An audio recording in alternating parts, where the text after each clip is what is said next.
Good morning, ladies and gentlemen. Good morning. I'd like to call the meeting to order. This is the February 28th board meeting for the California Board of Nursing. We'd like to welcome you all to the meeting. We'll begin with introductions. My name is Michael Jackson, President of the Board, appointed by the Governor in the faculty role. We'll begin with introductions to my right. Good morning, Pilar Dela Cruz Reyes, appointed by the Governor in the Nurse Administrator role. Good morning. Imelda Ceja Butkowitz, appointed by the Governor, public member. Good morning, Donna Gerber, public member, appointed by the Speaker of the Assembly. Hi, I'm Dr. Joe Morris. I'm the Executive Officer of the Board. Good morning. I'm Elizabeth Woods, appointed by the Governor in the Advanced Practice role. Good morning. I'm Trandy Phillips. I'm Direct Practice Nurse, appointed by the Governor. Good morning. I'm Barbara Yaroslavsky, appointed by the State Senate, a public member. Good morning. At this time, we'll ask our board counsel to introduce himself. Michael Santiago, DCA Legal. Thank you very much. Item 2.0, public comment for items not on the agenda.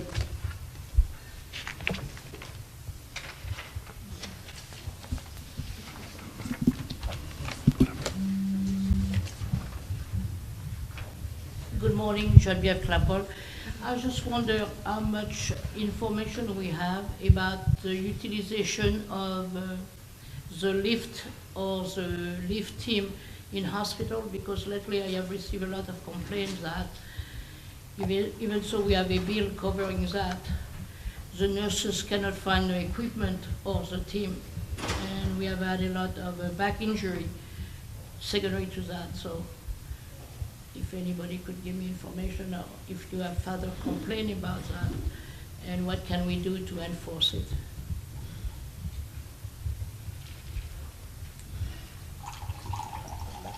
But I think she's talking about the lift team bill. Yeah.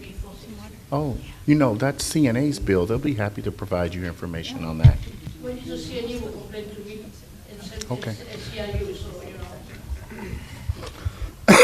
know. Good morning. Good morning, board members. My name is Dr. Diane Rastelli. Oh, can you hear me? Closer Hi. to the mic. Hi, good morning. My name is Dr. Diane Rastelli, and I'm the interim director at Golden West College School of Nursing in Huntington Beach. And I am here this morning to express my opposition to the development of any generic or pre-nursing licensure programs in our area of Orange County. What has happened more recently is that our BSN programs, our AD and BSN programs in our area, which we have had an excellent partnership with, in which our students do go on for their bachelor's degree, of which I'm completely in support of. They are now starting some generic pre-licensure programs. And with this, it has become a hardship on our program to select or to be able to have good clinical sites. Our sites are very limited, and our sites, especially in the area of the specialties of pediatrics and mental health, it's been extremely difficult for us to get those sites. And with another program vying or in competition with our program, it's squeezing us out. We also know that, our hospitals, especially our magnet hospitals, do prefer to have BSN programs, at their facility. And when they get light of or hear that there are other bachelor's programs wanting their sites, we find that we are squeezed even more in not being able to get those sites, or our numbers are cut down dramatically. I have been on the faculty at this college for 30 years. I have seen our program have to fight for sites, or we have dwindled down in being able to have certain selections at quality facilities. I think that when we are pushed into the facilities that are not as maybe academically as good, I think it hurts our program, when we can't be at those good facilities and have our students mentored and worked with. I personally, I'm very vested in this, because I am also a graduate of the ADN program for which I am now the director of. So I recognize that, our program serves a very diverse socioeconomic need for people who want to do the ADN to the BSN. But if we continue to take our sights away and to squeeze us out, it'll be very difficult for us to continue to maintain our proficiency or to maintain our status, as an associate degree program. So again, I'm in opposition of starting any pre-licensure programs in our area, or for any program to expand into this area because of the limited clinical sites that we have available. And I think that we serve a very strong need, for a very diverse group that choose to do an associate degree and then move on for their bachelor's and master's above. So of which I'm a perfect example of, how that need served me. So I really want the board to note that, and when there is more development of generic or pre-licensure programs in our area. Thank you, board. Thank you very much.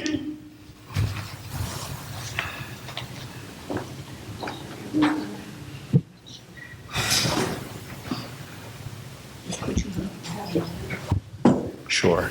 Thank you.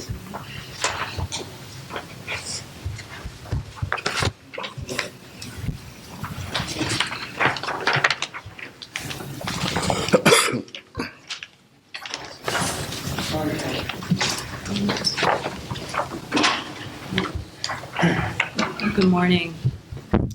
I'm Sasuke Kim, Regulatory Policy Specialist with the California Nurses Association. And I have with me here today a letter that CNA would like to submit to the board highlighting several issues concerning the recent auditor's report of the BRN. So very quickly, I'd like just to kind of quickly note a few of those issues. First, according to the auditor, the BRN has consistently adopted discipline in compliance with its disciplinary guidelines. The auditor's report noted that the appointed members of the BRN first imposed discipline in accordance with its disciplinary guidelines, and they treated cases with similar violations and similar allegations equitably. In fact, the auditor's assessment that the BRN has consistently adopted discipline in compliance with disciplinary guidelines confirms the competency of the appointed BRN members. Second, the auditor, quote unquote, in her words, judgmentally selected cases that were not random and were not representative of the work of the BRN. The statistics on the breakdown of nurse RNs on probation during the most recent fiscal year 15-16 show that fewer than 1/4 of the RNs on probation are related to nursing practice, and the vast majority is there because of chemical dependency or criminal conviction unrelated to chemical dependency. And again, the auditor herself acknowledged that she judgmentally selected and reviewed the 40 complaints. So it's important to note that other than selecting cases that were closed during the 30-month period dating back to January 1st, 2013, we do not know what other criteria she used. And so for that reason, CNA believes the auditor's report should be read with the understanding that the cases were not selected at random and that they were not necessarily representative of the work of the BRN. Third, the BRN should ensure that cases are assigned to the DOI whenever patient harm is alleged. And we agree with the auditor's report that the BRN's priority is to protect the public from unsafe practitioners and that fiscal considerations must not interfere with the BRN's performance of that critical role. The CNA then encourages the BRN to require its enforcement manager to strictly follow the guidelines for direct expedited assignment to the DOI for investigation when patient harm is alleged. Next, the BRN has remained among the top performing healing arts boards according to the CPAI performance measures. And despite numerous challenges, the BRN has remained there for the number, according to the CPAI performance measures, for the number of days for completion of formal discipline. So if you look at the numbers, and DCI's 15-16 annual publication is the most recent set of numbers we've got, they reveal that this accomplishment is despite having the largest number of licensees and the heaviest workload of any healing arts board. And then following implementation of BREEZE, the average time for all healing arts boards to complete formal discipline has increased 64 days, or 9 weeks. So the huge gap then between staffing for the largest licensing board in the state and that of other far smaller boards could suggest that a contributing factor to BRN case delay may be related to staffing deficiencies that are difficult to document due to a breeze system that's been fraught with problems. And we understand that the BRN has added staff since the DCA's most recent annual report, and perhaps that's contributed to the improvements during the most recent fourth quarter of 16. CNA hopes that the auditor's report is thus seen as a guideline for change in the enforcement process and not a wholesale condemnation of the BRN's role in protecting the public. Next, the auditor condemns the BRN for considering cost effectiveness while recommending at the same time that the BRN consider cost effectiveness.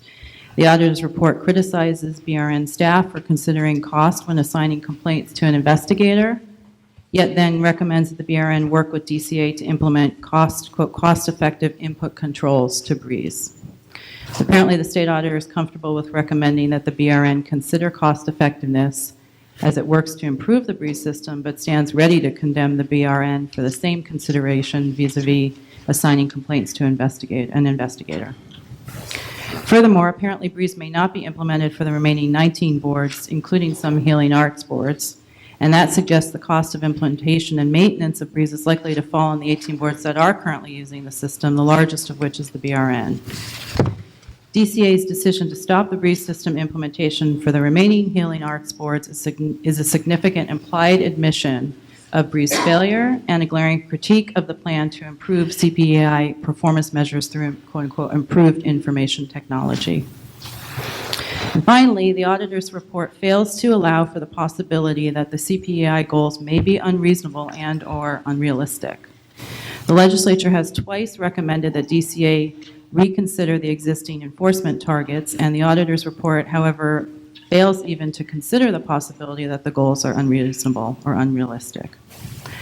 The central problem with meeting the CPEI goals of 12 to 18 months may be that the target is unreasonable or unattainable given the complex investigative process and the fact that in addition to BRN's enforcement staff, the DOI, the AG investigators, and an ALJ, all of which over which the BRN has no control, may all be part of the investigative and disciplinary process before a final decision is presented to the appointed board. Thank you for your time this morning, and I'm happy to email this letter to you as well if you'd like.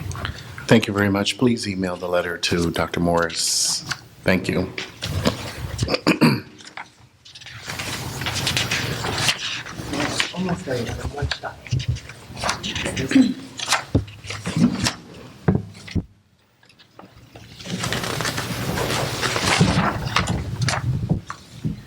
Dear Dr. Morris and the Board of Registered Nursing, my name is Diane Rastelli.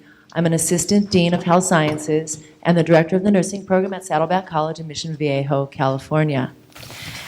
Saddleback College has had an associate degree RN program since 1971.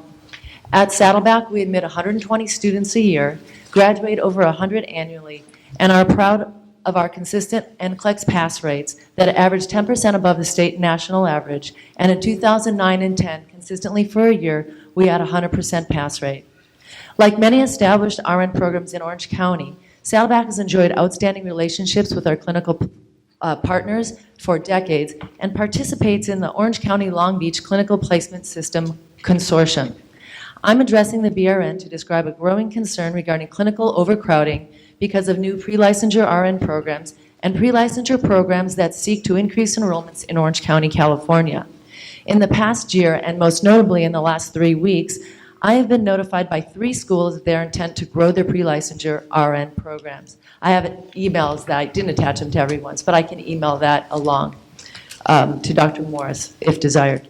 The recent growth in pre-licensure programs has already had a negative impact on the existing ADN RN programs. In the last several years, clinical sites have been lost, clinical hours have been decreased, and clinical group sizes have been forced to contract from 10 to 8, and in some instances, even to 6 students. In the California BRN Annual Report, the most current one published for 14-15 for the Inland Empire that includes Orange, Riverside, and San Bernardino County, 17 of 24 RN programs were denied a clinical space or unit, 33% reduced clinical hours because they were unable to find sufficient clinical space, and 13 of 22 programs reported that fewer students were allowed for clinical placement units or shift. As a result of the forced reduction in clinical size put upon ADN programs by clinical agencies who seek to allow more BSN and typically proprietary BSN programs into their facilities, enrollments decrease, and the expense related to nursing education has increased. It takes more nursing faculty to teach the same number of students than it did just a few short years ago. Although the California BRN annual report does reflect the growth in programs and the challenges existing programs face as a result, the majority of the growth and crowding exists in Orange County, which is not necessarily reflected when the report groups Orange County with San Bernardino and Riverside County in the analysis. The growth is very, very localized. The growth is centered around Irvine, California. In Irvine, California, we have Stanbridge as a new program in the last several years. We have UCI. We have Brandman. We have Concordia. We have Vanguard, which is about 5 miles away, and pre-existing to those for many years, we've got Santa Ana College ADN program about 5 miles inland, we've got Golden West College about 10 miles north, and we've got Saddleback College about 12 to 14 miles south, all sharing the same clinical partners. In Orange County, currently there's 3 public associate degree programs, Golden West, Santa Ana, and Saddleback, as I described, and 1 private ADN program. I've identified in a chart there that I won't go through in detail here, the program names, type, estimated annual pre-licensure enrollment, and that's based on how many people are taking the boards, a little bit in excess because I've only decided to do this within the last week after I got the 3rd letter in 10 days about program growth. NCLEX pass rates and the net change. So the only net change in the ADN program is going to be, or intends to be Stanbridge, who would like to add 30 more students every other year to their enrollment. The ADN programs cost students about $5,000 grand total from beginning to end and have pass rates that meet and exceed state and national standards. The public community college ADN programs offer the opportunity of a quality ADN education to a demographic that often includes second career students and underserved populations who otherwise would not have the opportunity to become registered nurses. All the ADN programs consistently promote advanced nursing degrees and have MOUs or articulation agreements with BSN and graduate nursing programs in the region and even outside the region. At Saddleback, we publish the agreements we have with 10 different schools on our website, actively promote dual enrollment and the attainment of advanced degrees, and invite all programs we have agreements with and any other interested parties to our annual career and transfer fair. In Orange County, there's currently 7 BSN programs, 2 public and 5 private. In addition, there's 1 public entry-level master's program and 1 private entry-level master's program. The next page shows a chart that I put together, again, talking about the program name, the type of program, estimated annual enrollments, things that are notable, including the feasibilities that we are aware of that are under review right now to grow programs that currently exist or that allow current programs that are RN to BSN programs to back into pre-licensure through expansion. We've included pass rates and then the net change. When we look at what's happened in Orange County over the last 5 to 10 years, you can see that there's been an addition of minimally 433 students annually to our system. And that's been really conservative. 1 program that has multiple campuses, 3 campuses, 2 of them are in our region, the Inland Empire region, had 716 more taking the NCLEX last year than they did just 5 years ago. So if we divide that, one of the large programs that has come into Southern California has 3 campuses, 1 in Los Angeles, 1 in Ontario, and 1 in Orange County. The Orange County and the Ontario program both are in our region, so data would be collected there, but we're most directly impacted by the Orange County program. So what the number that I included there is dividing their total number of graduates by 3 and only taking credit for the Orange County, if they're all equal. So what I'm saying is I've underestimated the impact that has already hit us. Can I ask a question, ma'am? Yeah. Your comments, are they related to a new school that's coming to your area specifically? They're related to new school that just was approved and several feasibility studies that are currently under review or about to be put Have you into. come and voiced your concerns during the Education Licensing Committee when these schools come up and the committee asks, is there any public comment during that time so we can know specifically what school? I have them in here, and I will happy to send you the emails related to the schools. I would be happy to come to the Education Licensing Committee meeting, but I fear that that's too late. That's where the decisions are made to whether approve or disapprove at the committee level. Mr. Chairman, excuse me, could I just talk for a moment about a procedural issue here? When you raise something through public comment period, it's not on our agenda, and so we are unable to actually respond or interact or discuss what you're telling us. However, let me just say, Mr. Chairman, I believe that this piece of information from the public would be appropriate for today's agenda item 7.3 on the agenda, at which point the board would be able to both solicit more information as well as discuss the information coming to us under that agenda item. Is that accurate? I think it's related to a new school that's coming. No, So I it know, might be but listed on here. I know, but the general, in the report is a whole section on the statistical collection of information done about the report, and the speaker is part of what she's addressing would comply with that agenda item, I believe. If we need Do we need more some guidance, because I believe. Do we need more information from her? Are you almost done, ma'am? Yeah, almost done. I'm going to have questions on that. Because we can't talk about Yeah, it. I know. Under But this. if you're going to put it under that, I will have questions at 7.3, if that's what you put it. I'd be happy to wait or come back at 7.3. if Oh, you can that's- finish up your public Okay. comments. So we need to move the agenda along. Okay, so I was just asking, the end result of my concerns are that the growth has been seemingly free, not as closely regulated as, of course, we would hope it to be, because of the impact that is not as evident to those people outside of Orange County as it is to those of us within Orange County. And one of the things that I'll bring up in 7.3 is a request to possibly single out Orange County from the Inland Empire in a data set for analysis so that it can be more directly noted, that the impact can be more directly seen. Thank you for your time. Thank you.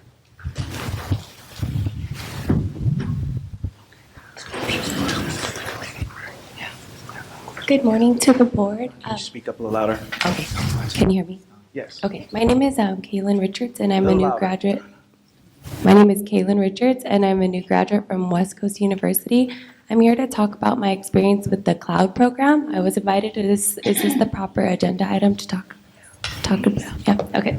So the cloud program was launched in October 2016, which is just around the time that I applied to take my NCLEX. I applied maybe around early October 2016. I graduated from the program on October 21st, and then I received my ATT to test the day after Thanksgiving. So it was a very quick process, and it was very beneficial for me in taking the NCLEX and completing any other NCLEX preparedness programs that my school had, such as ATI. So I took my NCLEX on December 19th, 16th, and found out that I passed on the 19th. So I just wanted to share how beneficial that the increase in, or the decrease in the amount of days from applying for your NCLEX to actually receiving the ATT really helped. And then I also applied for a job at Loma Linda Children's on the 19th and got the job on the 20th. So it was very beneficial to have taken my NCLEX so soon, and it was very nice to have it done by the end of the year. I know that other students from other cohorts and also other schools, other BSN programs, it takes them months sometimes to get their ATTs, and it prolongs study time and nerves and all that. So I was just asked to come and share my experience with the cloud program, and I have nothing but good things to say about it. Thank you. Thank you very much.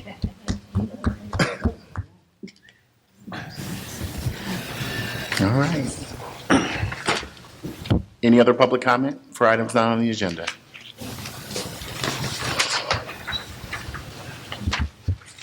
Seeing no other public comment, we'll move the agenda along to item 4.0, board member activities.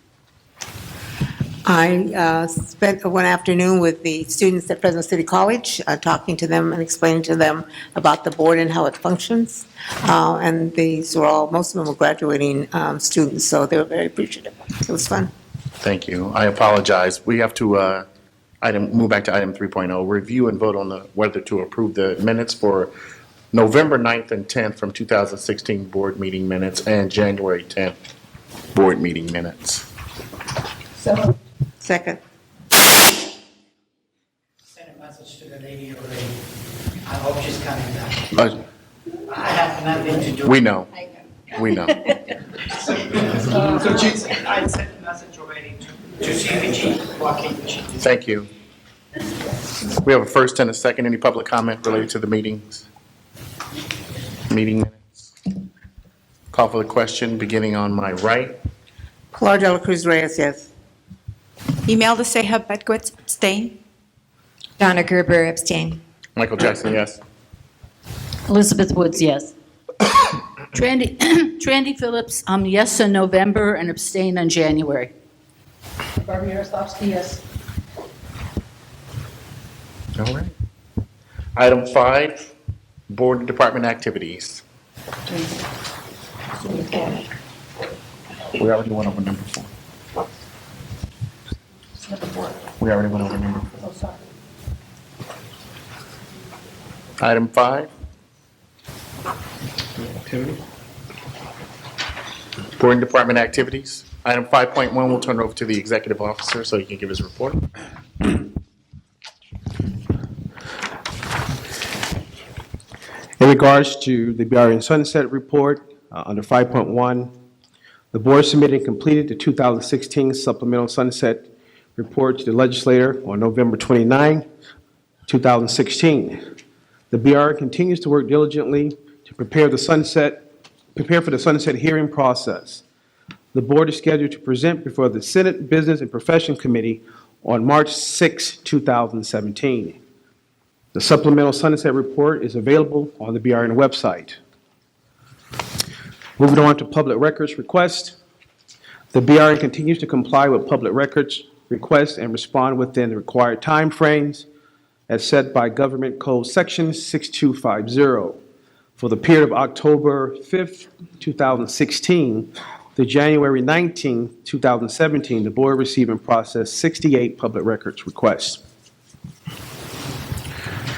Moving on to paperless renewal notifications. After thorough review and examination of best practices nationwide, the board staff has evaluated the feasibility of implementing a semi-paperless RN and advanced practice renewal notification as a cost-saving measures. The board would like to implement this semi-paperless renewal license process by the fall of 2017. The board staff will continue working with DCA's Breeze and business integrity analysts to explore this option in the Breeze system. More information regarding this process will be discussed in the licensing report.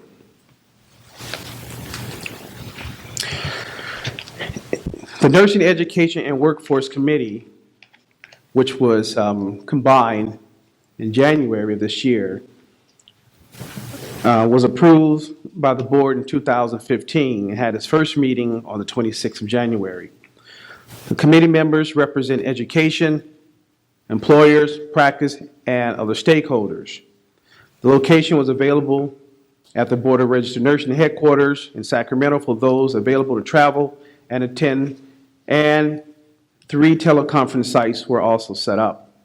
The agenda items included topics such as clinical simulation, clinical placements, increasing RN's diversity, as well as other relevant topics. The BRN staff are working to formalize some of the committee processes. A more detailed report will be provided at the March 8, 2017 Education Licensing Committee meeting and at the April 5, 2017 board meeting.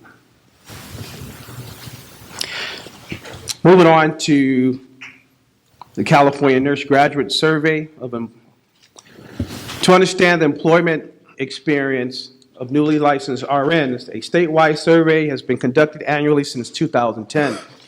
In the fall of 2016, through the efforts of and partnership of Health Impact, the California Board of Registered Nursing,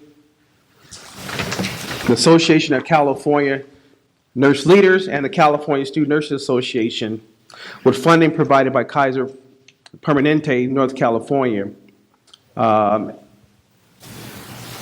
helped support this report, and it was completed successfully. Data from the survey reports a random sample of 50% of newly RNs licensed by exam in California in the months of September 15th and August 2016. These students were invited to participate in a study.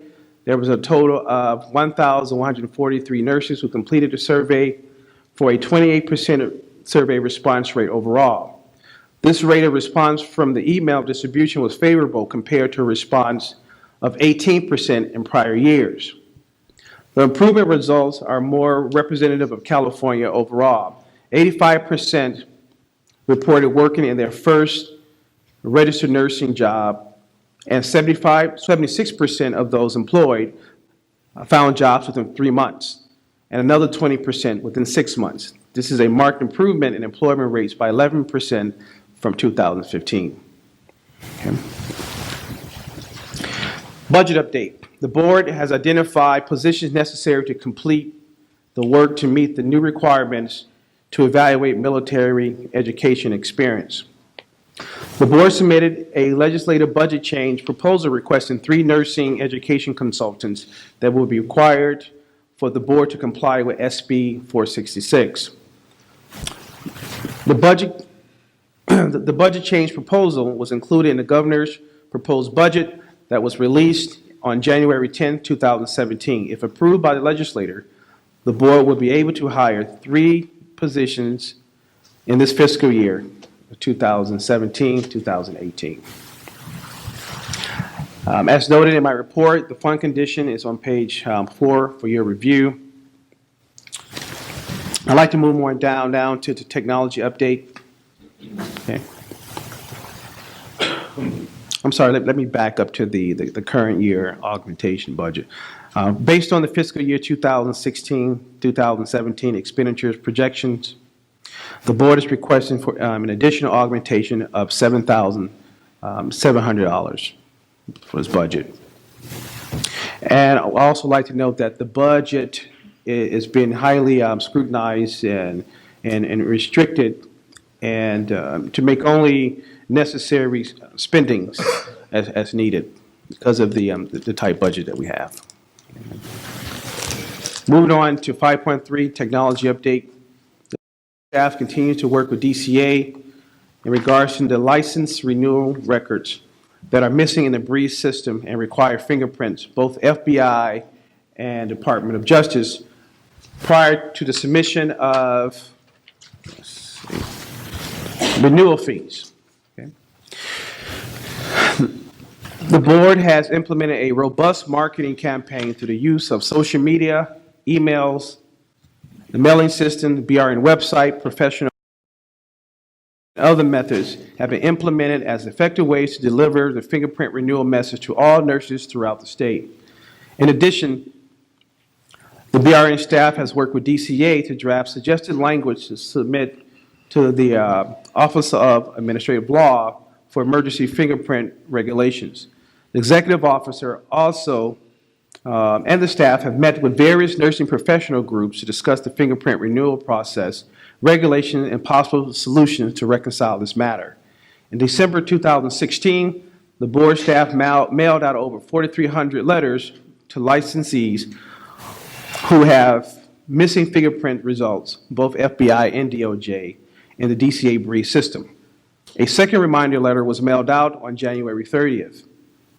To nurses who have not necessarily complied or followed up regarding the initial letter. Nurses were given 60 days from the receipt of the initial letter to respond before possible disciplinary actions are taken. Moving on to the NCLEX. The board is currently working with the National Council of State Boards and Nurses to update its operational efficiencies to enhance system performance and functionality. The staff recently met with the chief officer of the National Council State Board of Nursing to discuss disclosure of record sharing with California-approved schools and possible solutions. More information regarding this in-depth conversations are scheduled with the BRN and the National Council at a later date. Electronics transcripts. This is my last subject matter. The board continues to implement the cloud drive and acceptance of electronic transcripts from schools throughout the state here. The cloud drive was successfully launched in October 2016 and is still currently in use. The BRN is presently processing California initial applications within approximately 40 days. This is a drastic improvement, folks, compared to 6 months ago. We were processing applications somewhere around 175 days. So we're now up to 40 days and possibly less, as the young lady indicated earlier. We have success stories with students being hired within 3 weeks or 4 weeks after graduation. The cloud drive process has again improved the application processing times, and the board will continue to expand and refine the use of the cloud drives to process transcripts and other internal business processes. Staffing update. The BRN continues to evaluate the staffing needs throughout the department. Since December 2016, the board has hired 3 permanent and 1 limited staff term position. Currently, there are 7 permanent full-time vacancies. The BRN continues to work toward improving staffing conditions in order to advance customer service. And listed here in my report are the new hires, promotions, separation, and vacancies throughout the BRN. Thank you, and this concludes my report. Thank you very much, Dr. Morris. Any public comments related to Dr. Morris's report? Any questions or comments from the board members? Mr. President. Yes, ma'am. Just one question on the staffing update. This happened all day yesterday, too. But I'm still not used to it. Under vacancies, I note that there are 1, 2, 3.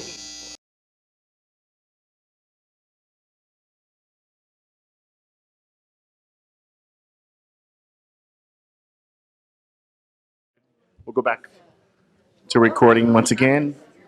We're now back in session. Our last comments were from Board Member Yaroslavsky. Did you want to restate your comments since we had technical difficulties? No, my concerns were, I just want to make sure we saw the budget at every meeting, and it just slipped the ability to be in this one. It was done, but wasn't part of our documentation, so that's fine. Okay, thank you. Is our mic on? I don't think so. All the mics on?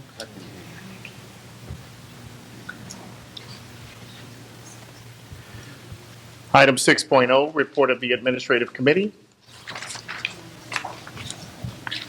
6.1, discuss BRN logo change. This is the second time that this has been on the agenda. The other board member that was going to be assisting with the BRN logo change is not here, so. You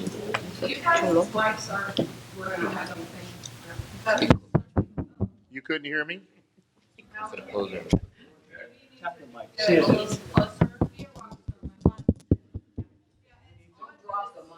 Turn them up. Sounded like your voice, not they couldn't hear the echo microphone. Okay. Now? Thank you.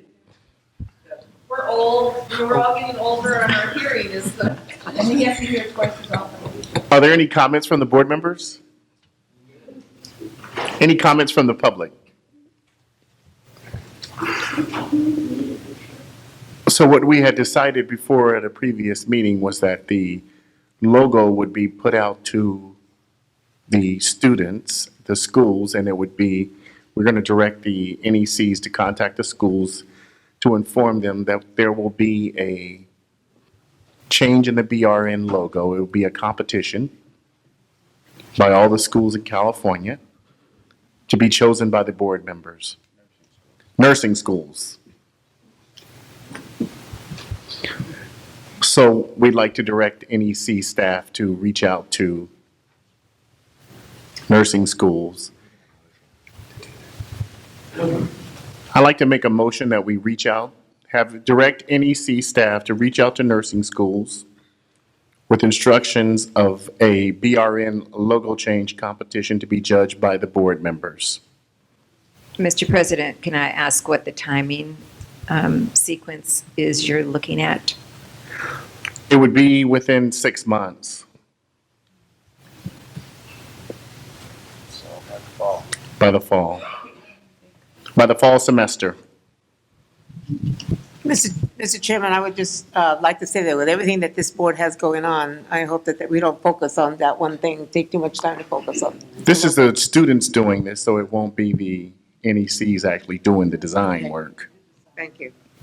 And Mr. President, can I also just ask that when it comes back to the board, we have an analysis also of cost implications. Christina had provided that before. Okay. Christina? So you have it. It was no cost. We'll just say so. Yeah.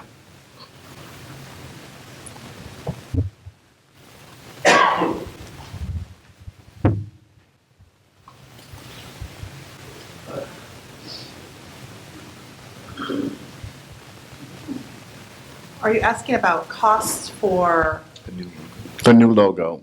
production of a new logo or Changing the Changing it. changing it in general? So we didn't provide an analysis of the cost. We do have some publications printed with our current logo on it. What we would do is we would just phase those out, and upon printing of new documents, we would phase in the new logo. So the cost would be minimal on our part, because we would just phase out any stock that we currently have and phase in the new logo with any new printing of documents and such. And the logo is not a part of our letterhead. It's on our website. We control our website, so we're able to make those changes very easily. It's just the printed documents that we would be concerned with. Okay, thank you. Thank you. So that was my motion.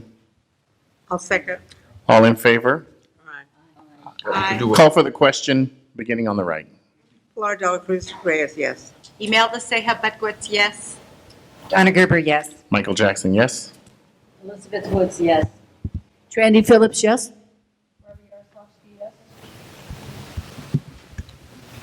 Item 6.2, discuss and possible vote on additional discipline hearings for 2017.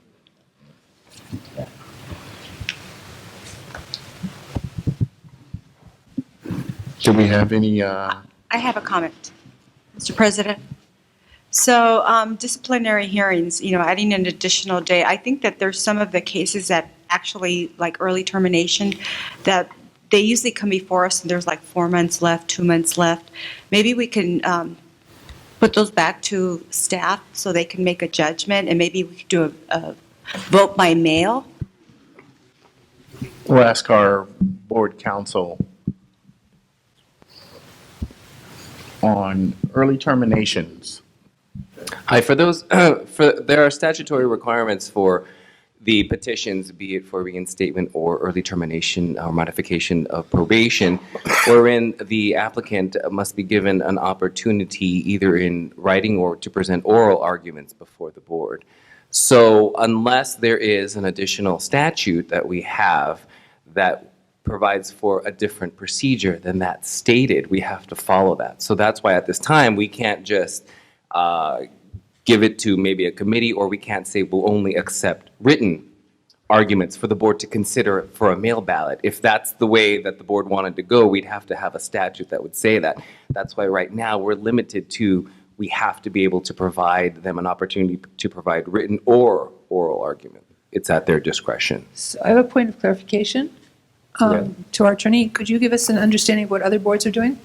They're following the law, is that you have to provide an opportunity for them, so that's why all the petitions are actually scheduled. No, I understand that, so I apologize, sir. The issue also becomes one in which, how they come back to us. So for example, for reinstatements, I understand it would mean a rule change or a law change. Statutory change. Statutory change, but it would mean that they would come back then as a vote, as we normally vote on proposed decisions through a judge, or the materials would be more complete if it went in a different method. So I would suggest the recommendation to staff to review the obstacles to a speedy vote, as well as to take a look at what other boards and bureaus are doing with respect to what you've heard previously. Mr. President.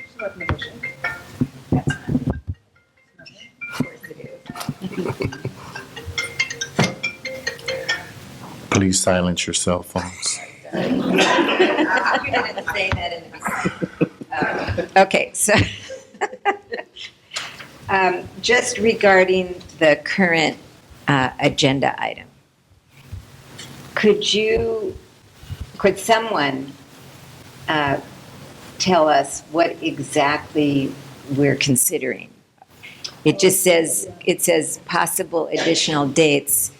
Can someone tell me what it is we're deciding about? Good morning. What's the proposal? Stacey Berman, Assistant Executive Officer. Good morning. So what we did for last year, we had a meeting in March and a meeting in October where we added an additional discipline day. So the proposal would be also to have one in the first 6 months, one in the second 6 months, hopefully one in the north, one in the south, so that we could add an additional day, so that it would, instead of a 2-day meeting, it would be a 3-day meeting.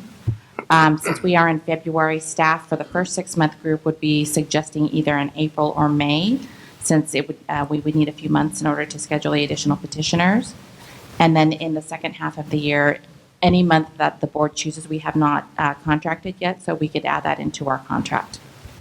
My understanding was that it was because we had so many backlog disciplinary, and are we still at that same point? We still have the high number of petitions for reinstatement as well as the petitions for early termination of probation. Okay. I believe that we are scheduling up to 1 year out now. Okay. Okay, so I would, with that clarification, make a motion that we schedule an additional day in April and an additional day in November. November. I second it. Any public comment? Call for the question, beginning on the...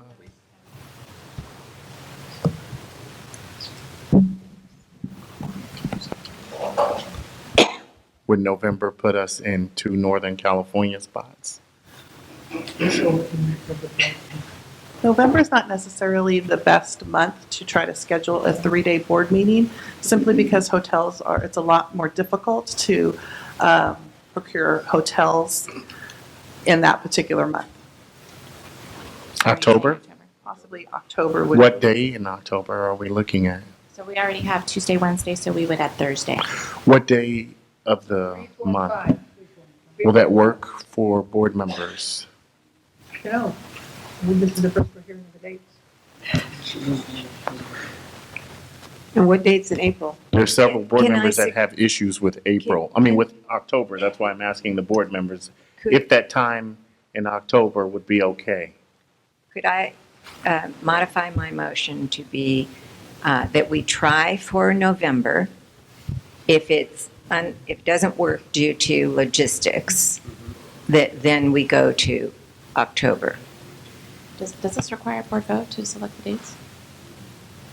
No, So can we work? So can we work to scheduling the dates with the board members? Right. What I think we need the motion for is just to at least have the additional, that they want to have the additional dates. But as far as the actual logistics and the scheduling, we don't need any sort of, you can do that by email. Just be So moved. cognizant that April, there's lots of holidays, so April? We'll send out to board members and see what works best. Okay. For one meeting in the first 6 months, one meeting in the second 6 months. Thank you. I hope that we can have a board meeting in Southern California, Once we pass fiscal year. we're in Southern California right now. further south. I just wanted to clarify. This is central to me. Whoa, whoa, whoa, whoa, that's not central. January is the month you want to be in San Diego. So Kim. Michael's got his geography all. January. I did already. Pilar Yeah, and I are for amend- Central. amend the motion to make it generic. We're going to have 2 additional discipline days, one in the first half of the year, one in the second half of the year. I second and I call for the question beginning on the right. Pilar Dela Cruz Reyes, yes. Before, was there any more public comment? I had already asked. Imelda Seja Bedwitz, yes. Donna Gerber, yes. Michael Jackson, yes. Elizabeth Woods, yes. Randy Phillips, yes. Barbara Yaroslavsky, yes. Thank you.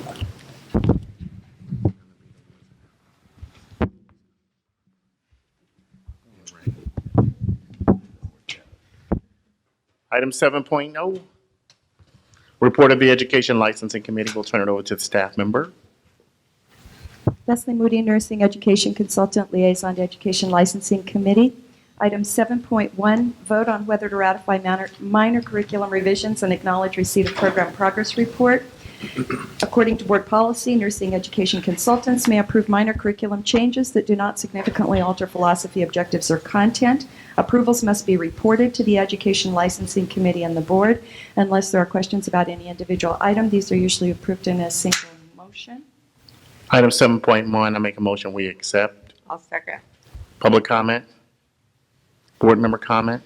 Call for the question beginning on the right. Pilar Dela Cruz Reyes, yes. Imelda Seja Bedwitz, yes. Donna Gerber, yes. Michael Jackson, yes. Elizabeth Woods, yes. Randy Phillips, yes. Item 7.2. 7.2, vote on whether to approve Education Licensing Committee recommendations. These are issues that have been heard by the Education Licensing Committee in detail on January 11th, 2017, and the following recommendations resulted from hearing these issues. 7.2.1, continue approval of pre-licensure nursing program for California Baptist University Baccalaureate and Entry-Level Master's Degree Nursing Program.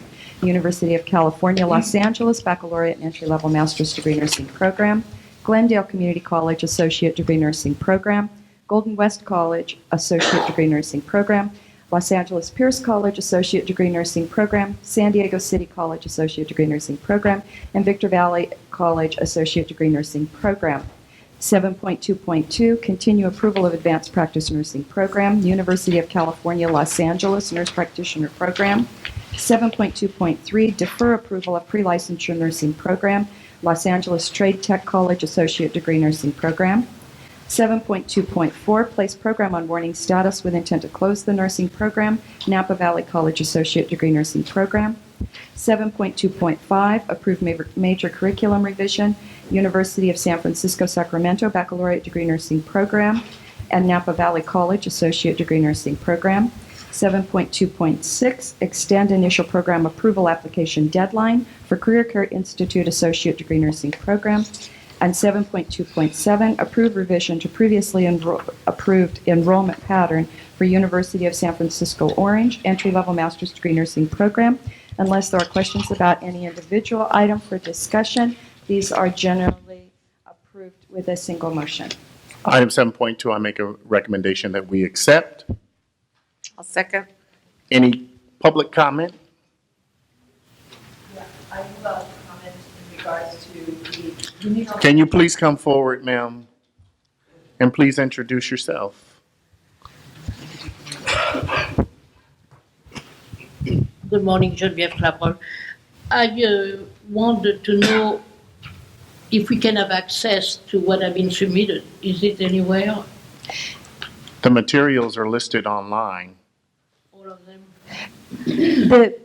Shall I answer? Yes, Mr. Chair? please. The materials are all provided in the Education Licensing Committee, the complete materials that are heard and reviewed by the committee. And then a summary is also included in the board agenda packet. So for both events, those materials are available online in advance of the meeting.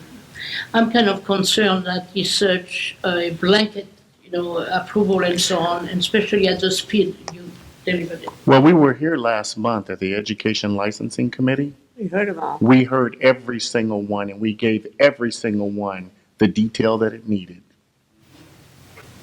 We didn't see you here last month. Huh?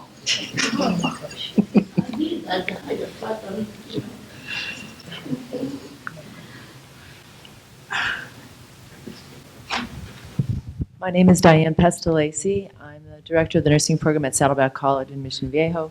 And I just wanted to comment on the California Baptist University Baccalaureate and Entry-Level Master's Degree Nursing programs, as it would impact the enrollments in Orange County and further increase clinical crowding that I referred to in the public comments earlier, adding more of a burden and challenges for the pre-existing programs.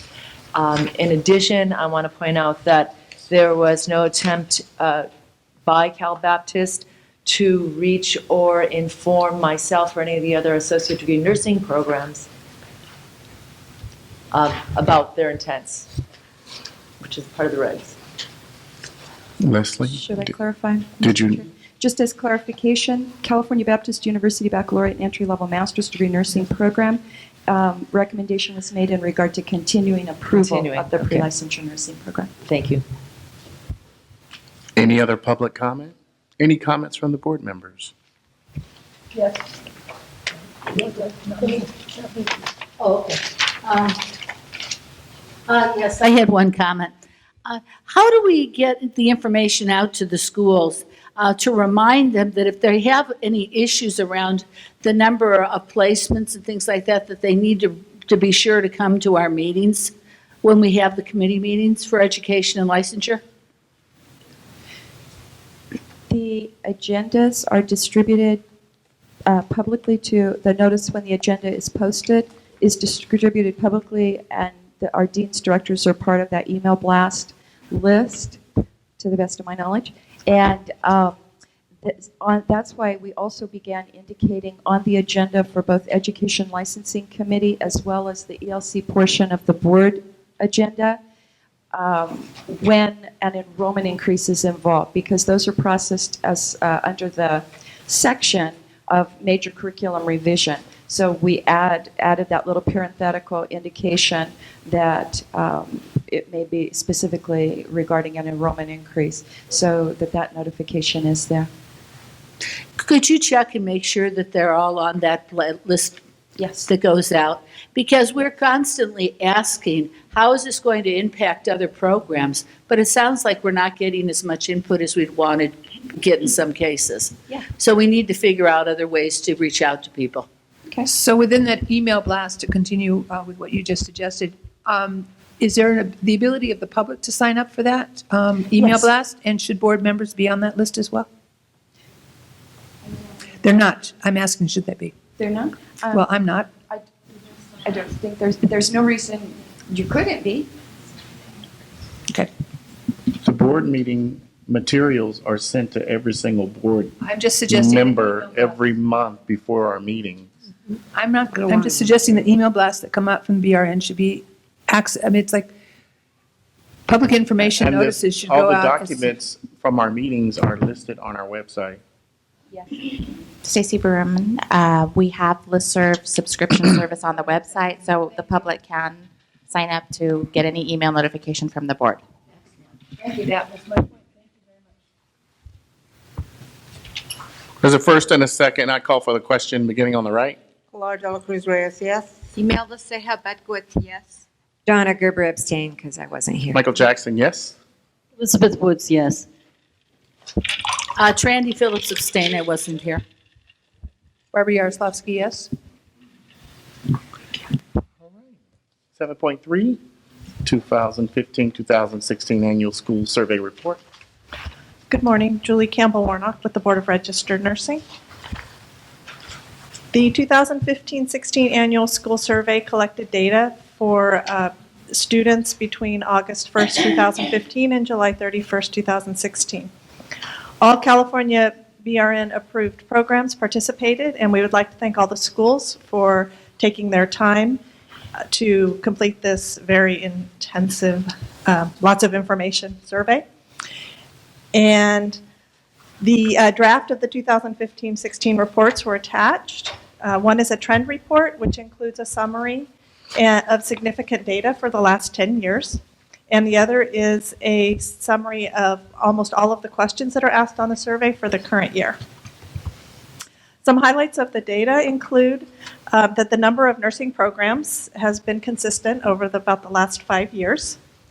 The number of nursing programs who partner or collaborate with another school that offers a higher degree has increased significantly. 60% of schools this year, which is a 16% increase over last year, and went from 9 to 80 programs in the last 10 years. Over the last 10 years, new student enrollment and completions have increased, peaking around 2009-2010, and then declining slightly, and leveling off since about 2012-13 at about 11,200 graduates per year. Demographics, approximately 61% of students completing were of non-white racial ethnicity, the highest of those groups being Hispanic at 23%, followed by Asians at 17%, and 5% were African American. 20% of graduates were men, and 65% younger than 31 years old. Retention and attrition rates remain similar to previous years. 13% attrition rate statewide. ELM programs have the lowest at about 4.5%, and ADNs have the highest at about 14%. This is the first year that private programs had a higher attrition rate than public programs at 14% versus 12%. Employment of new graduates continues to increase. 76% found jobs. The highest was 92% in 2007-08, and there was a slight decline and then rising again in 2013-14. The number working in hospitals was about 59%. 11% were pursuing additional education, and another 11% were not yet licensed. 72% of BSN grads were working in hospitals, while that was a little less for the other graduate programs. As we've heard, clinical space and practice restrictions is also asked. We have seen a decline overall statewide from previous years, but that does vary by region. Faculty census and vacancy rate is similar to last year with a 9% vacancy rate. The reports, we're still finalizing all of the data in the reports, and they will be available on our website when they're finalized. Are there any questions? Thank you. Any comments from the public? Any comments from the board members? No public comment? 7.4? Excuse me, before we move on, we were going to allow our person who spoke to come back? Right.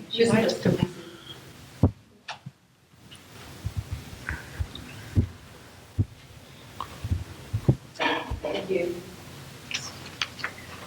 Diane Rastelli, Saddleback College Director of Nursing. Being that I did have an opportunity to say most of my concerns earlier, the clinical crowding is the biggest concern, as well as the pending feasibility studies.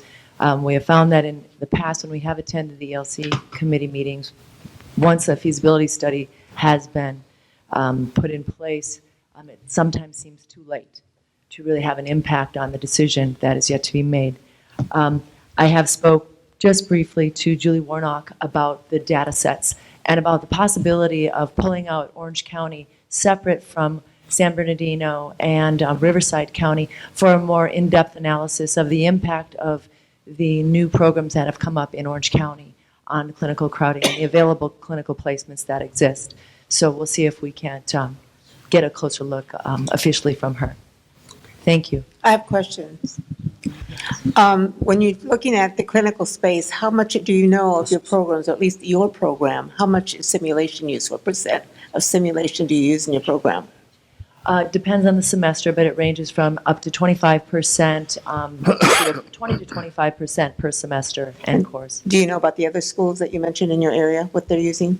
All I know specifically is what's represented in the report. Okay. The BRN annual report. Okay, and are you utilizing weekends, evening shifts, off shifts? Are they all using this? Weekends, evenings, and night shifts are all used in our program and in most of the other programs in our area. Okay, thank you. I do have a question, too. Go ahead. My question is, it's a challenge right now, seems to be finding spaces for the students. Are you getting enough space at the present time, or are there students who don't get the number of hours that they need? We have to guarantee our students that they'll get those hours in order to meet the units and the objectives of the course and then be able to graduate. So yes, right now they are. However, that's because we belong to the consortium, the Orange County Long Beach Consortium, that guarantees clinical placements to the facilities or the clinical, to the academic institutions that have existed there previous. The biggest concern is, although they're following through with their commitment to that, they've decreased the number of students that can come per group. So our total number of students that are allowed, even though we're following the regulations, has decreased. So it's quite a challenge. It is quite a challenge. Thank you. Hello. Thank you. And Mr. Chair, my question is, two questions. One, are you saying that the consortium as a method of problem solving isn't working? That's one question. And secondly, relative to the concerns that you've raised to the board today, could you be specific about what it is you want the board to do? Thank you. The consortium does have a method of problem solving that does work. It falls apart, though, when side deals are made between clinical agencies and academic institutions. And so when there's this much opportunity for other academic institutions to operate outside the terms of consortium, to offer things to the clinical partners that a pre-licensure program can't offer, like graduate education as a sideline, things like that, we are at a loss. What sort of side deals are being made? What sort of side deals? Reduced tuition for their current staff who want to go back and get a bachelor's or a master's or a doctoral degree. Better dates and times, pushing the associate degree programs to less desirable times, those kinds of things. And what do I hope the board to do? I just wanted to kind of bring increased awareness to it, especially on the impact in Orange County, because by the time we do get to the ELCs for the feasibility study review, we're all compassionate to the people who've done the work to prepare that. And we understand how much work goes into getting that document ready and those kinds of things. It sometimes, I think, gets passed on despite some concerns. What do I hope the Board of Registered Nursing to do? Just take a really good, hard look. I know you do already. I'm not implying that that's not happening. At the new programs and the programs that have one of our big concerns in Orange County particularly, we've had a number of RN to BSN programs. That's how they started their programs, and that was the guarantee of what they were going to do. But in the last 10 years, we've had a number, especially proprietary programs, as I mentioned, would back into pre-licensure once they get their foot in the door, and then begin to require more and more clinical placements as they do that. And our concern, I'm representing Saddleback College, but I know my concerns are shared by our other associate degree programs, are that we could get pushed out to such a degree because of the preference by certain schools seeking magnet status, that it would be less and less You mean possible. hospitals seeking magnet status? Hospitals seeking magnet status, excuse me, that would prefer bachelor's prepared students precept and participate in their clinical areas so that they would see them as a preferred, clinical placement. Mr. President, could we make a decision today to agenda this item for the March Education Education Committee, Licensing Committee. specifically to solicit from this speaker and everyone else specific information to provide to the BRN either before that or in the function of the meeting, so that the board, I mean, we really need people to come and tell us what is going on. If we don't know that information, or if it's kind of fuzzy by the time it gets to the committee hearing or whatever, then it's difficult, and it's difficult for the staff and the board to know that we are acting on verifiable information. So my question is, could we set this up as an agenda item for that committee hearing specifically to solicit input from the public? We'll direct NEC to agendize this item. Can I ask one more thing? I would also like to know on the report that you're going to give, or the information, what the percent of simulation time is for each of the schools. I will do my best to solicit that from the schools that are involved in Orange County. And if I might respond once more to your question, what did we hope that you would do? The board regulation 1427D states when new pre-licensure programs go through feasibility study phase for approval, they're required to assess potential clinical sites as well as the impact of a new group of students on the currently placed students from other pre-licensure programs in the facility. And I'm not sure that that's consistently being done. We often will get a notification, if we get anything, we'll be notified that this is what's happening in an email, but not how will this impact your program. And we would like to see that that really be followed through up on. Mr. President, I have a comment. There was two things. First of all, are you getting one of the email blasts that tells you to come to the committee meetings and what we're going to talk about in the agenda? I'm not getting the email blast. I am aware that the ELC meeting dates are posted on the website. But when specifically dealing with your area, you're not getting that? No, I'm not. Okay, so make sure that you get on the list. Thank you. Yeah, and then the other thing I wanted to ask you about was you were recommending that you split up an area into two different sections? Just for analysis of data purposes. Right, so what are those two areas? Because we probably should look at that, because the Southern California, it's just huge. LA's a huge area. So what were your recommendations for looking at data? The way the data now is looked at is called Inland Empire. Right. And it has Orange, Riverside, and San Bernardino County. Three separate counties all grouped together. Yeah, and we would like to see Orange County pulled out separately if possible. Okay. You should probably talk to Julie about how the data is analyzed. In your consortium, are you going to bring forth all the information for all the schools listed in the consortium, as well as the clinical sites? I'm not sure exactly what you're referring to. You said you belong to a consortium. Yes. They have a list of clinical sites, correct? Correct. So when you come back to the meeting, or you can send that information to the meeting, because I think the next meeting for ELC is in Northern California, have that information sent to the board? Yeah, of all the different clinical sites and academic institutions. I think it should be available on through your consortium. It certainly is. Yes, it is. Thank you. I do have a question. How many schools belong to that? That's why we're asking for that information. You know what? I don't have the number. So they don't, all of the schools do not belong to that consortium? That's correct. Okay. But do you have a sense of maybe percentage of schools that do? It's all right. I'm just kind of in 20%, something like that. Oh, so there's not many that belong to it at all. No, that don't belong. Oh, So, that don't yeah, no, the belong. majority Excuse me. belongs. Oh, The okay, majority great. does belong at Okay. this point in time, All right. to my knowledge. Yeah. Is there some way of promoting the other ones to become part of that? That might help in the getting nurses, students to be in a particular clinical areas and that? That would be desirable for sure for those academic institutions like ourselves who feel like we're missing out a little bit, but it's a hard sell. Is the consortium made up of public and private institutions, or just public institutions? Both public and private. I can tell you that we have a consortium in the Central Valley, and basically the hospitals are the ones that say, if you don't belong to the consortium, you don't play. Right now, the San hospitals Diego hold all does the too. cloud. All right, thank you. Mr. Any more President, comments? Well, I would just say that,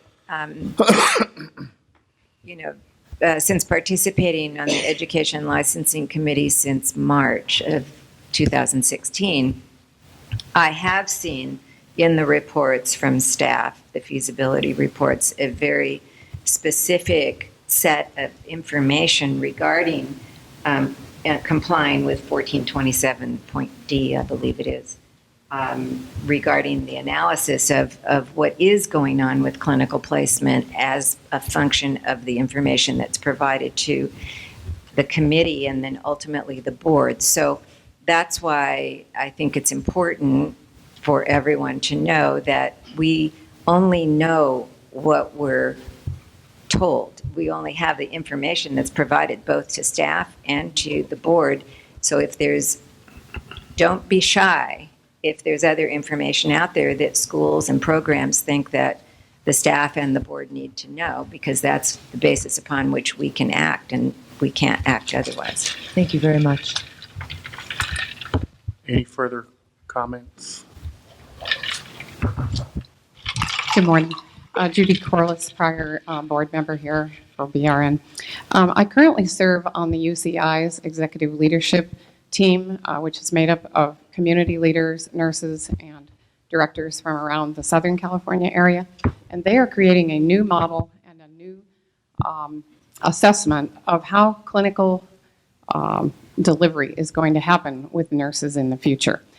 They've received a large grant to start their new college that will not be connected with the health sciences division. So they're going to be having the new Sue and Bill Gross School of Nursing with a large grant. And so they're spending a lot of time looking at how we're going to take care of populations, diverse populations, and what's going to happen in the outpatient arena. So everything in the clinical assignments is going to be, divvied up, so to speak, not necessarily in acute care hospitals.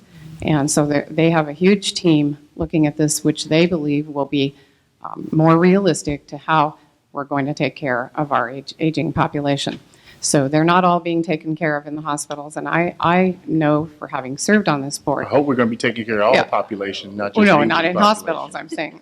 Yes, I we hope- are. We And know that. I hope students will be placed Yeah. with Birth to nurses, age, yes. nurses in the outpatient setting. That's right, and that's what the plan is. So they're spending a lot of time on that, and that's not something that's been discussed. And then one comment relevant to staff: they're very good about making sure that every feasibility that is presented has adequate clinical facilities without displacing other schools. And so everyone that I've seen, and back to '09, I know they're doing their job to. One of the feasibility studies I was involved in, we had 79 clinical sites. We couldn't even use them all. We had so many because the college had relationships for many years. There was not a consortium in LA that was very, this was in the LA region, it was very active, and people just didn't show up. So I am a member of the Long Beach Orange County Consortium, and again, they don't take the time to send everybody from every school, and getting the placements is very difficult. So there's not everybody gets a placement, and they might wait 3 years to get placement, but they're still obligated to give those students a place to go. So if consortium doesn't assign them, then they can't sit there for 3 years and not take care of their students. So I don't think I created that. Anyway, so that's my input. I hope you'll look at that, and UCI certainly is looking at all of that. Mr. President, I'd like to ask one question about this. When is that going to be done, or at least some of the sort of a draft report? It's in the making right now. They have a new dean of the college who has been hired as of January 1 of UCI, and they have been working on the reports with the interim director, Dr. Allison Holman, for quite some time of how they're going to create the curriculum and the clinical assignments relevant to how we're going to take care of patients in this new up-and-coming 10-year period, 20-year period, based on the population need of Orange County. This is going to be mostly Orange County. Thank you. Can you pass that information on to the NECs? Yeah, so that Thank we you. can see it. Thank you. Thank you. Item 7.4. Yes. I'll keep it quick and short. My name is Scott Ziem. I'm Associate Dean at University of San Francisco. I appreciate the discussion around clinical placements. I think reasons why facilities reduce clinical placements are far more complex than just new schools coming in. And I don't think that we can actually get a fair assessment of that by just hearing from schools. You'd actually have to talk to the clinical facilities to understand why they're making the decisions that they make. For schools who currently want placements or have them, of course, if they're feeling threatened, they're voicing their concerns. But you have to talk to the agencies. They are our end user. They're the people who are hiring our graduates. If they're making different choices, they're going to make different choices then about who they welcome into their agency. So pitting schools against schools is not the way to go forward, in my estimation. I can guarantee you that by having talked with employers around our placements, and as presented at licensing committee last month, we have clear support from agencies to expand our programs for a range of reasons. For these entry-level master's programs that are coming in, not only are they bringing in a new breed of folk, but they're also masters prepared, and they can be faculty who are addressing the faculty shortages. So just looking at these issues about placements as they relate to entry level, I think is wrong-sided, and I would encourage you to bring in some of the practice folks to actually understand the dynamics about why they're making different choices. I think the board looks at all sides, not just. We're not trying to be wrong-sided. We look at all sides, and we take all information from anyone who wants to bring information forward to the board. And that's where the letters that we've submitted to expand have articulated those pieces. The other piece is a lot of discussion has been made around Orange County this morning. I've been in the state for a very long time. And Orange County in particular, as I presented last month, has database research from 2006 and 2008 for the population growth that is going on for Orange County. By 2020, puts that area in a scorecard of a D for RN to the population. So there is a tremendous need for more nurses in this region. And so, again, if we just listen to schools who are being pushed out of an area, I suspect that the board also has an obligation to make sure that we're protecting the health and well-being and safety of the public by making sure that there are enough RNs to actually be employed. So I think this is a far more complex issue than just listening to schools' perspectives. And again, I would invite and encourage the continuation of looking at those data points that we bring forward when we thoughtfully expand programs in strategic ways within particular regions. Questions? Mr. President, I agree with Scott in the sense that it has to be both. It's academic service partnerships, basically, that we're talking about here. And I know that in order to bring students, you have to have an agreement with the hospital. Have to have a signed agreement that the hospital is willing to take students in. So I think if they could get the information from both the service and the academic side to say, yes, we have cut down because our preceptors or our nurses are tired of working with students, so we've cut down the numbers. If we could get some of that information, that would give us a better picture. And the scorecard data that I put in my letters, I'd be happy to forward to the board. Those publications in 2006 and 2008 take regions across the state to identify where our problems are in terms of numbers of RN to the population. I think that's critical data to actually be included. And again, it was included in my report last month. Thank you. Could I just ask a question of the speaker, Mr. President? Sorry. Go ahead, please. Okay, so let's just use Orange County as an example. We know that there's a need for more registered nurses. We get information regarding the schools and their struggles with each other over clinical placement competition. What would you suggest the board could do or should do, either in terms of gathering more information from the agencies, from the hospitals, et cetera, or what should we be able to do if we're going to be able, because at some point, if we're doing our job, perhaps, we have to be in a position to tell agencies, look, folks, you've got to be able to accommodate clinical placement if we're going to produce the registered nurses that you're all going to be clamoring for at one point or another. What would you suggest? I appreciate the question. I think this is buried in a regulation 1426, and I think that the board is looking at the data that you possibly can look at. I think these are very complex issues, and again, I think the time that's been dedicated to this is what needs to be done. But what we're asked for from schools is, do you have the resources to support an enrollment or an expansion or a new program? And I think based on the data that you have, I think that's the best that you can do. But I think asking schools, for those of us to reach out to other schools who are in competition with each other, will provide a one-sided component of the story, because to drill down and fully understand why any one particular institution is making that decision is not something that I see covered in regulation. One of the things that with the consortium is that I know we have what's called a conflict resolution day, where all the schools have to be there. We start out the day with maybe 1,000 conflicts. By the end of that meeting, we maybe end up with 30. Okay, and if you're not there, if every school isn't there, then you get the leftovers. That's the rules. And so everybody gets there. Those are the places where these issues can be examined. I can't fathom that the board would be able to go into region by region to understand the uniquenesses of those situations. So I appreciate the time on this again, but this is where academia tends to look at this kind of information. So you're hearing from the universities, but you're not hearing from our end users who are actually hiring our product. Thank you. I'll make sure that, sir, with our newly combined Nursing Education and Workforce Committee, we'll make sure that's on the agenda as well to talk about that issue. And going back to the NECs for the ELC meeting, this will be an agenda item for the next ELC meeting, so we can have full discussion during that time. No, moving on. Moving on. Item 7.4, NCLEX update. NCLEX update.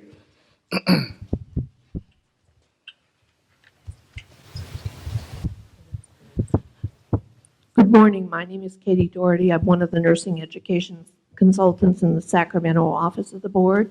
This is an information only item. You have before you this morning the routine data sets for presentation of NCLEX pass rates. The first table that we're talking about this morning is the January 1, 2016 through December 31, 2016 first-time pass rate scores. For California, there were 11,401 first-time testers with a pass rate of 88.25%. For the United States and its territories, and that would also include California, there were a total of 157,206 first-time testers and a pass rate of 84.56%. It's a great pleasure, actually, to report the 88.25%. As National Council had indicated when they did the test plan changes in 2013 and 16 and moved the passing standard to the 0.00 logit, we're right on target to have achieved the pass rate that we had enjoyed previously with those test plan changes. Comparatively, over last year, California had a NCLEX pass rate of 86.26%, so we're up this January through December period by 1.39%. For the U.S. and its territories, similar number of pass rate, they were around 84.51%. So about the same pass rate nationally when you look at the comparisons. The second table down is, again, the January 1 through December 31, 2016. We're reporting the most immediate quarter, which was the October 1, 16 through 12/31/16 quarter. We had 1,761 first-time test takers and a pass rate for that period of 86.83%. Again, we're up by 2.55% over the similar quarter of 2015. We also tend to report at this time the fact that we look at where California is in comparison to similar state board jurisdictions. For the comparison, the 12-month rolling total, California remains at number 1 with its pass rate of 88.25%, followed by Texas, New York, Ohio, and Florida when we look at the January through December. When we look at the quarter results compared with similar size boards that have a similar range of first-time test takers for the quarter, the volume we're talking about there is a range for the October through December of anywhere from 557 first-time test takers to 2,248. And again, California is first in terms of its pass rate for the quarter, followed by Illinois, Texas, New York, Ohio, and Florida. So again, I'd just like to really commend the nursing educators of pre-licensure programs in the state of California for the tremendous job they've done in terms of sustaining a pass rate that is above the national standard.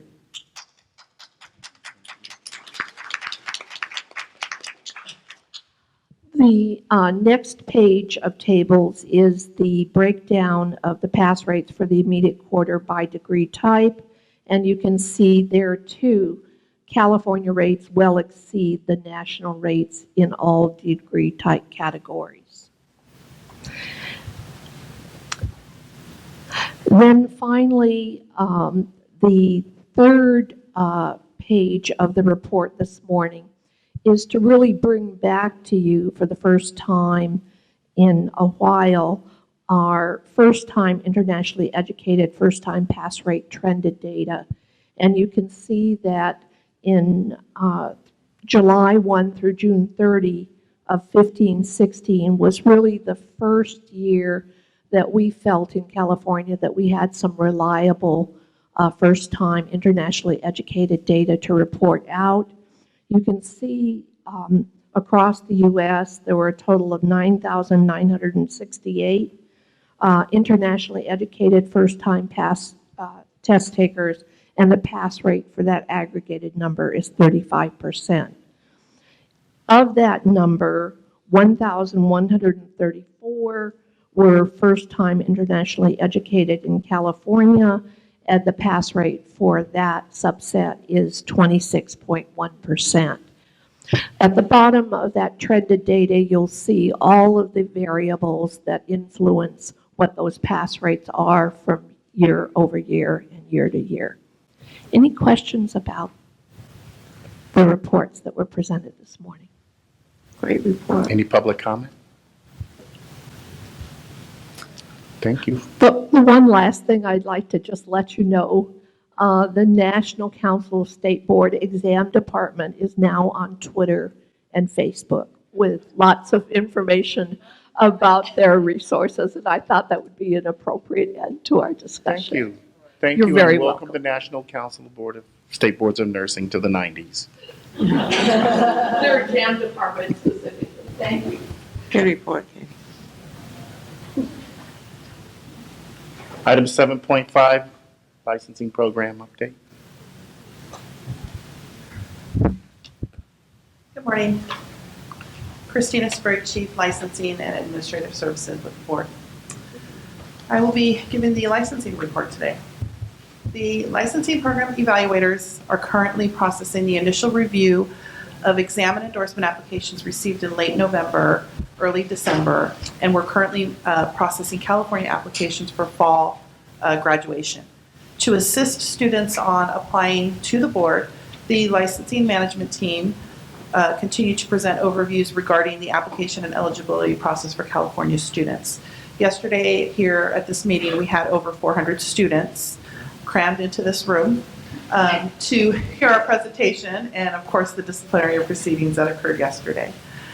The board is actively recruiting for 5 positions in the licensing unit for limited term, well, let me rephrase this.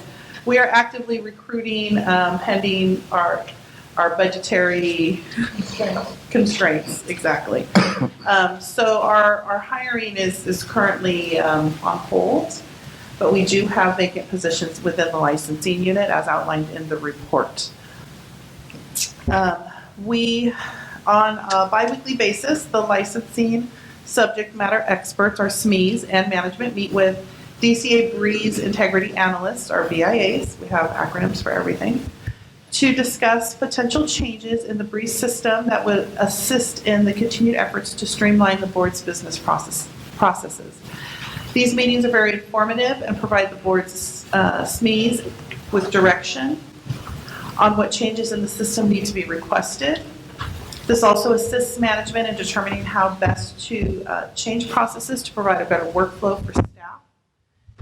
The board is assigned one BIA that is very familiar with our internal business processes and all of our functions. This particular BIA was actually is a former board employee and was also a subject matter expert for our board. So he's very familiar with all of our business processes and specifically anything related to the board. The BIA ensures that we are notified of any potential system changes that may affect our business processes. So he's very proactive in contacting us to let us know if there's anything that another board is having completed or done within the system that potentially could affect our processes or could benefit us, our processes. DCA's Solid Occupational Change Management Unit is continuing to meet with staff and management regarding our business processes. The OCM unit has been working with the board to provide an overview from the staff's point of view of our existing business processes and procedures. Once completed, they will provide reports regarding the current processes and procedures and recommendations for potential changes that could assist in streamlining and reducing processing timeframes. This will also provide the board with detailed business flowcharts and will assist in the updating of our existing procedure manuals.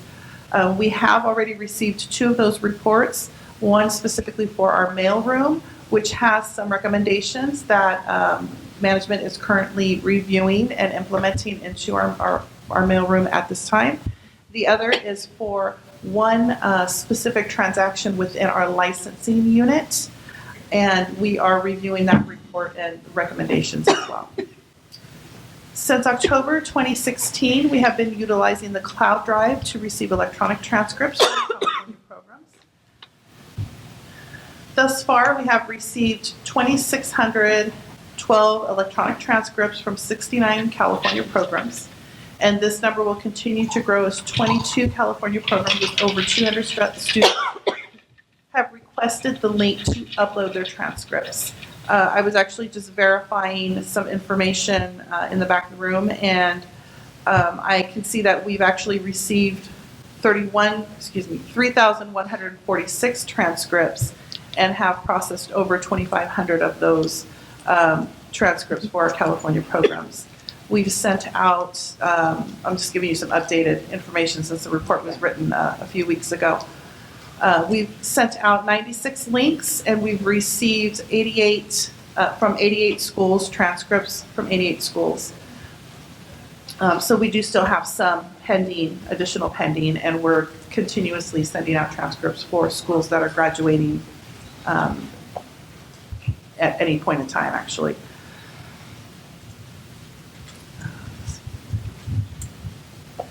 Unfortunately, not every California program is able to provide electronic transcripts at this point in time, so we have had to adjust to accept some paper transcripts while those programs figure out how to provide electronic transcripts. The licensing management is also looking into other transcript providers to assist California programs who use third-party vendors to produce their transcripts. We also had a conference call with the Chancellor's office to discuss what our specific requirements on the electronic documents are as some of the California schools were unclear. So the chancellor's office is on board with our board as far as us accepting electronic transcripts.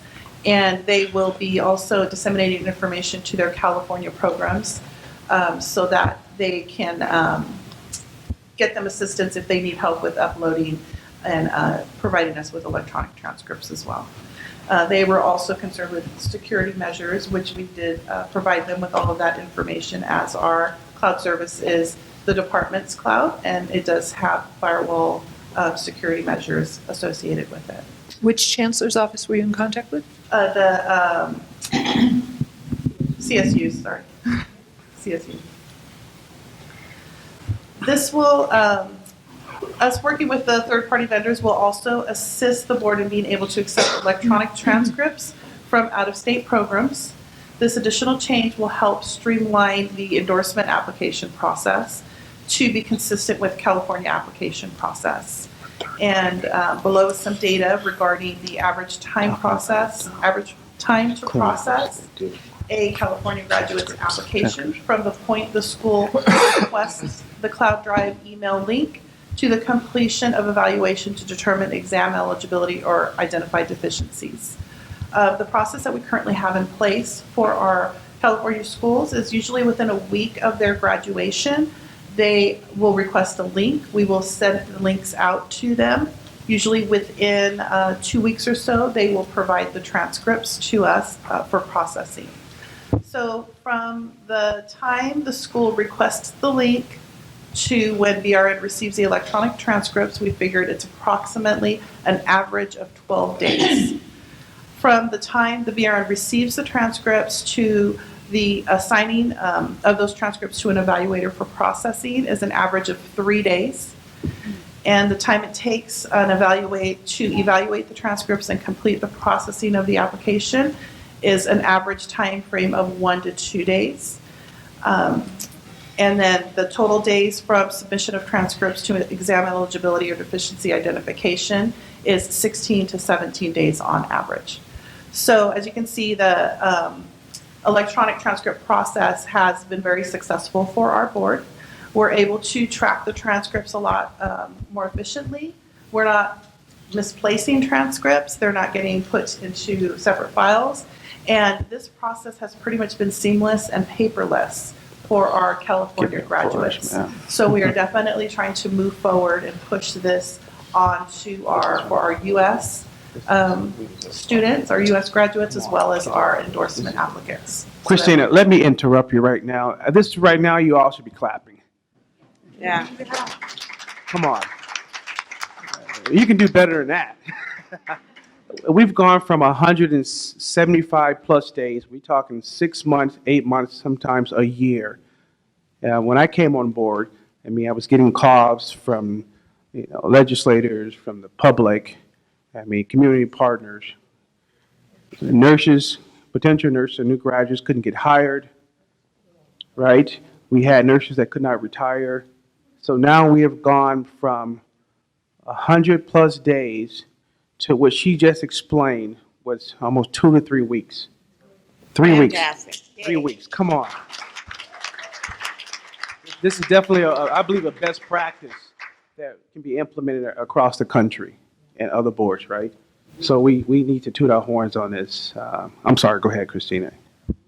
I definitely think we need to be clapping, and we definitely need to be clapping for the staff that have participated in this process, because they really did have to go through a retraining of how they are going to be reviewing applications using electronic documents versus paper. That's a mindset that has to be changed. They were very, very receptive to the changes. They've made suggestions on how we can improve the process. And our manager, Long Dow, and our licensing supervisors, Rod Chavez and Gabriel Velasquez, have been very, very upfront and proactive in all making changes necessary and assisting with staff. Because it's not just simply, we're going to accept electronic transcripts. There's a lot of work that has to happen behind the scenes for that to actually even happen. So it's definitely, our supervisors, our managers in licensing, and all of our licensing staff definitely deserve a round of applause for that. Thank you. Christina, before you go to the next topic, let's also thank, and I hope they're watching, again, DCA for their collaborative efforts, and also the deans and directors from the schools from around the states for, bringing this vision onto fruition. And again, this was a drastic change from the formal process, but to see something that we have that is working and is seamless, and also the potential to roll this out to those nurses that are trying to endorse into the state of California. So I want to address that as well, because there has been concerns about licensees trying to endorse into California. So we also believe that our process would allow them to endorse into California as well at a very rapid rate. So again, hats off to you, the staff, and all of our community partners, including DCA, for supporting us in this new process. So with this new process, the California programs, we have directed them to have their students submit applications for licensure no more than 2 weeks prior to graduation. In the past, we've always requested them at least 4 to 6 weeks in advance. By cutting down the amount of time prior to us receiving the applications, it eliminates the need for our evaluators to send out deficiency letters. Because we are required upon initial review to notify an applicant if they are deficient, if their application is deficient in some way. If they haven't graduated, then of course they're going to be deficient in transcripts. And it just causes confusion, more questions, phone calls to their school, phone calls to the board. So it definitely has helped in that area. We're able to receive the application, receive the transcripts, process the application from beginning to end, making them eligible, and then upon them taking the exam, which they've been able to do in some cases within days of being made eligible, to automatically being licensed without us having to touch that application again. So it's definitely been a process that we are loving at this point in time. So now on to the paperless initial and renewal applications.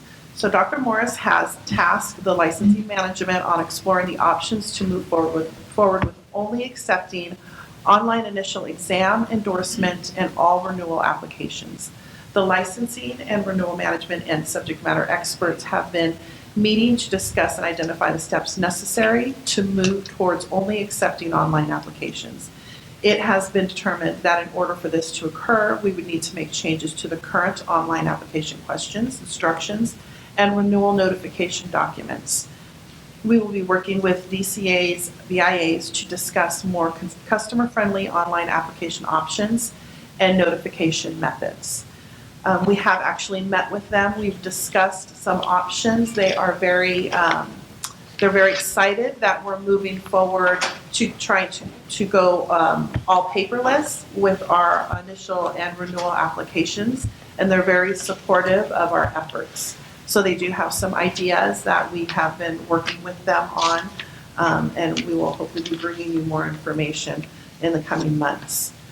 So in determining the next steps, the SMEs have looked at the existing online applications. They've made some suggestions for change to ensure that we are collecting all necessary information without requiring any additional paper documents.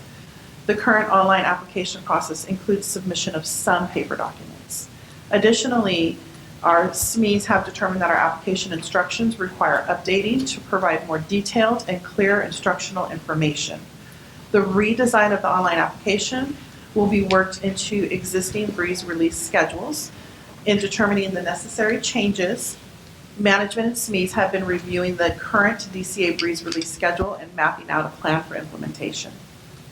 As with any change to business process, there are many factors to take into consideration, such as how will this change affect internal workload?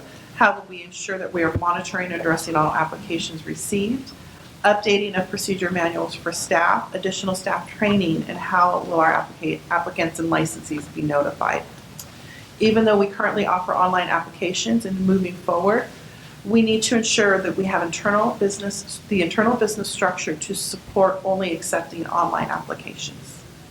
Based on the changes needed to the online transactions and taking into consideration the DCA Breeze release schedule, implementation of this endeavor may not occur before October 17.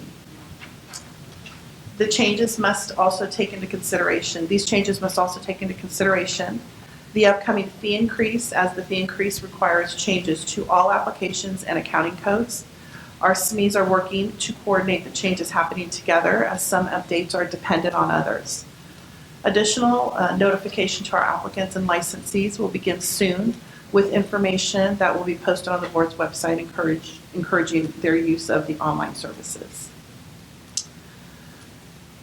Statistics, the board is currently using the QBERT, Quality Business Interactive Reports tool, and is now able to create and run various reports upon request.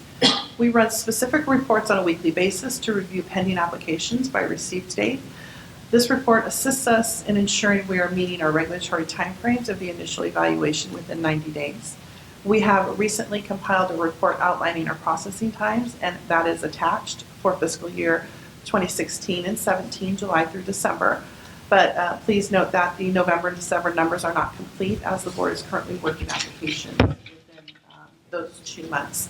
And I've attached those statistics that just show the average processing time. And you'll note one of the columns says minimum to maximum days.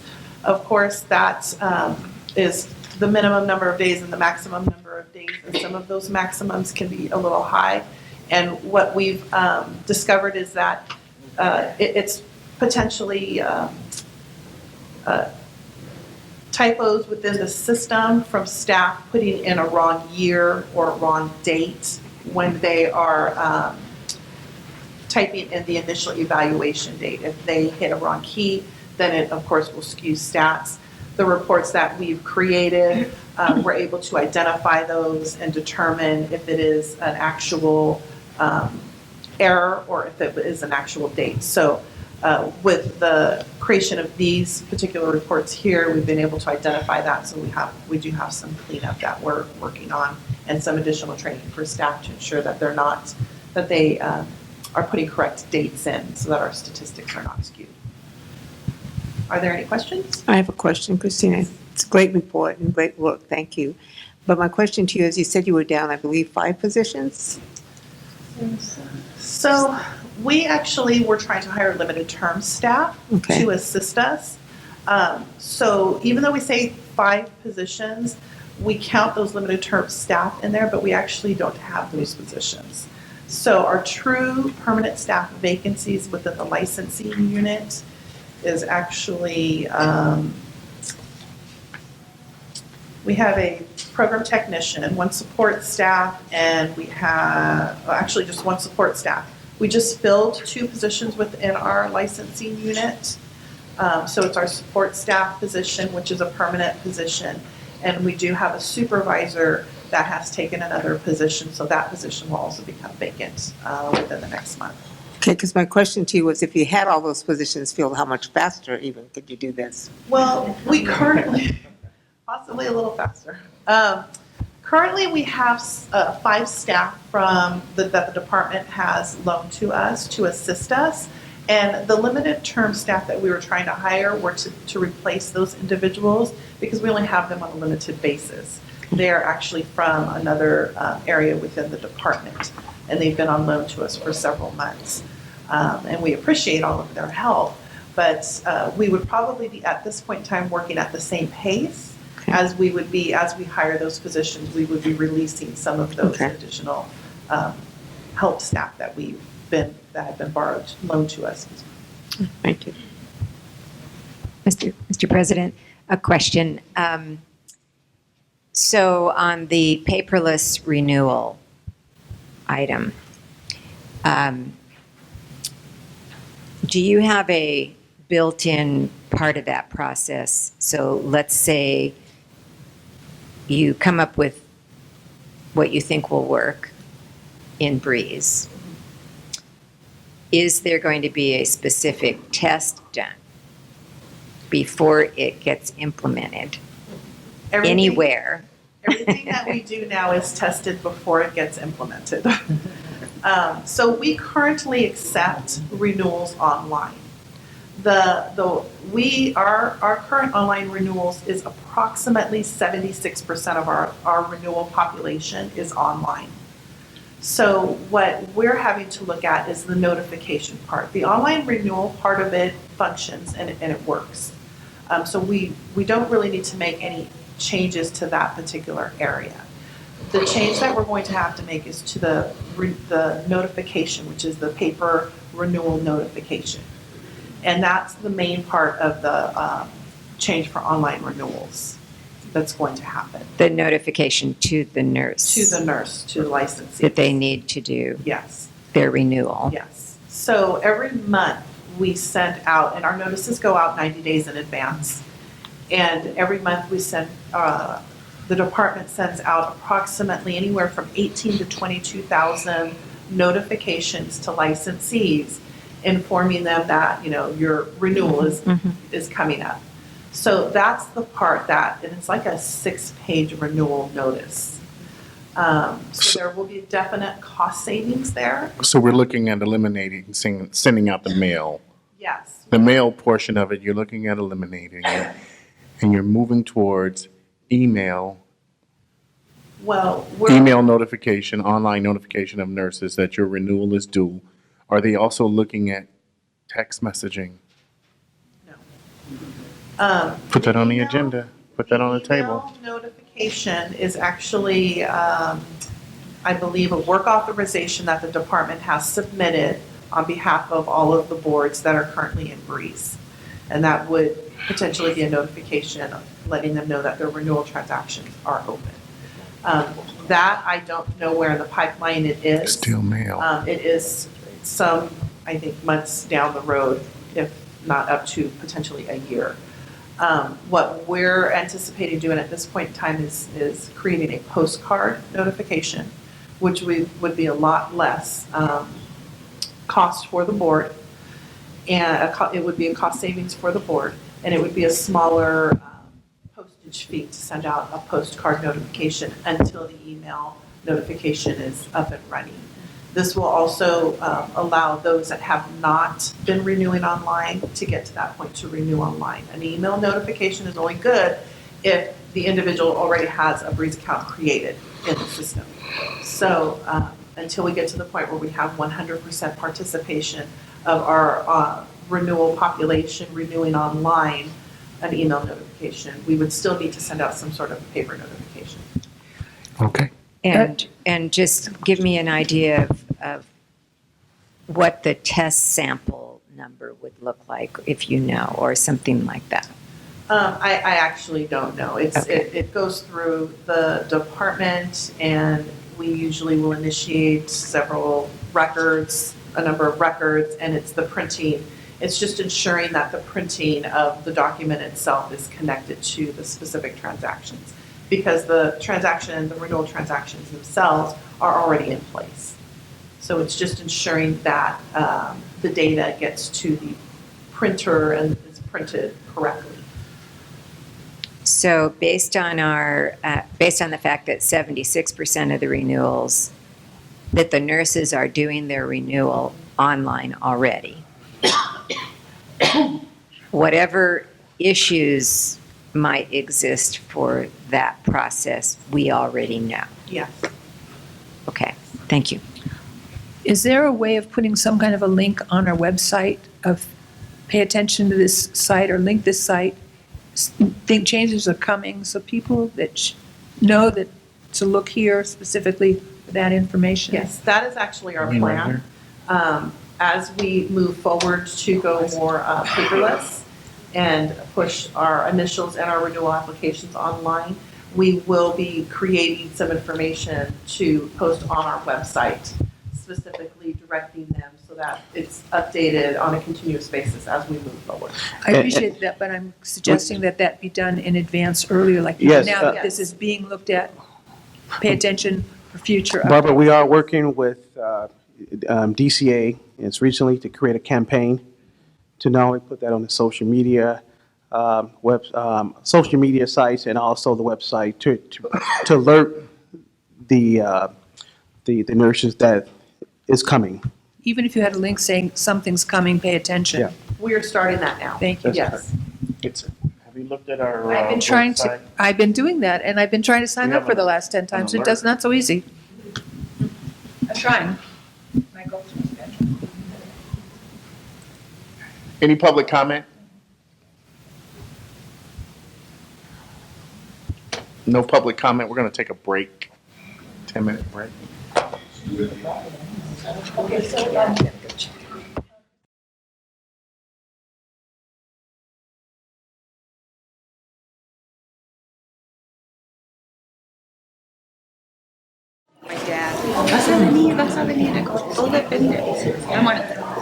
We're now back in session. We're on item 8.0, report of the legislative committee. We'll turn it over to the legislative You chair, have to go see me in 5 minutes. Chairperson Donna Gerber. Thank you. Thank you.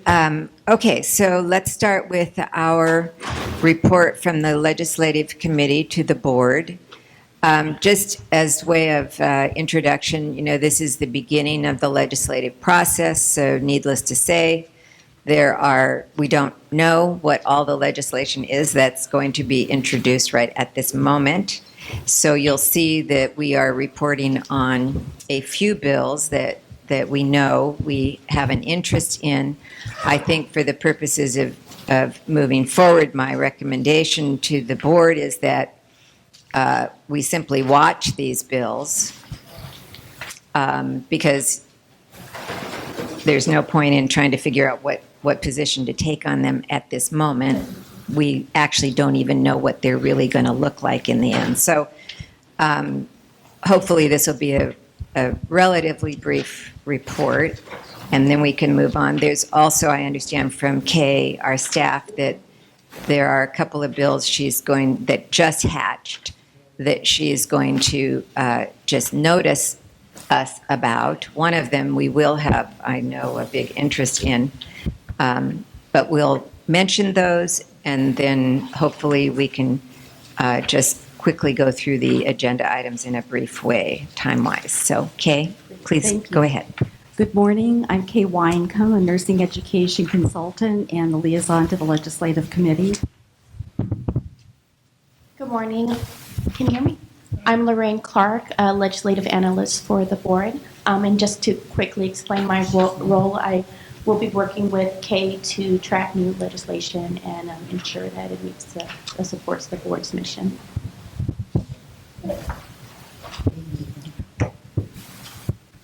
Let me add one thing that, we just added 2 additional board meetings for discipline days, 2 days.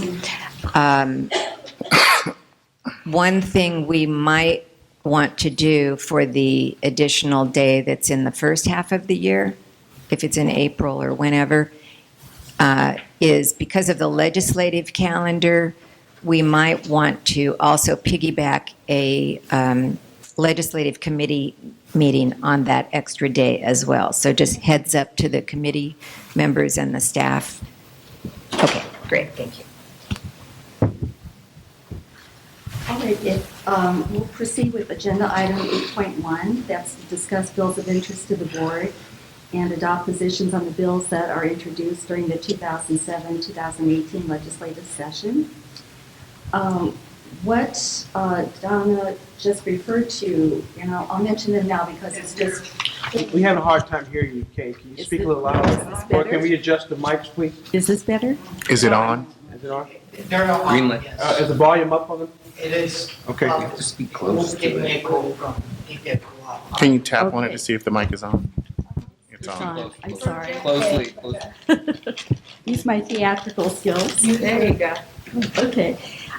These bills were introduced really recently, and therefore they were outside the publication deadlines for our committee meeting today. So the first is Senate Bill 227, and again, this is for information only. It was introduced on February 2nd, and the title or subject is Vocational Nurse, Feeding Tube Services, Neurodegenerative Conditions. So we'll have more discussion on that at the March Legislative Committee and then bring it to the April meeting. The second bill is Senate Bill 247. That was introduced on Monday, and it is called Licensing Requirements. And basically, it would state the intent of the licensure to enact legislation that would reduce occupational licensing requirements. So again, that'll be presented at the March Legislative Committee. So where we are in terms of the calendar, as Donna alluded to, is that as of today, there have been 344 bills introduced in the Assembly and 257 bills introduced in the Senate. And according to the calendar, next Friday will be the deadline for bills to be introduced for this 2017 year. And included in your packet for your reference is the legislative calendar so that you have something to refer to as we go throughout the rest of the year. So we will start with Assembly Bill 12. Thank you. Is this better? Yeah.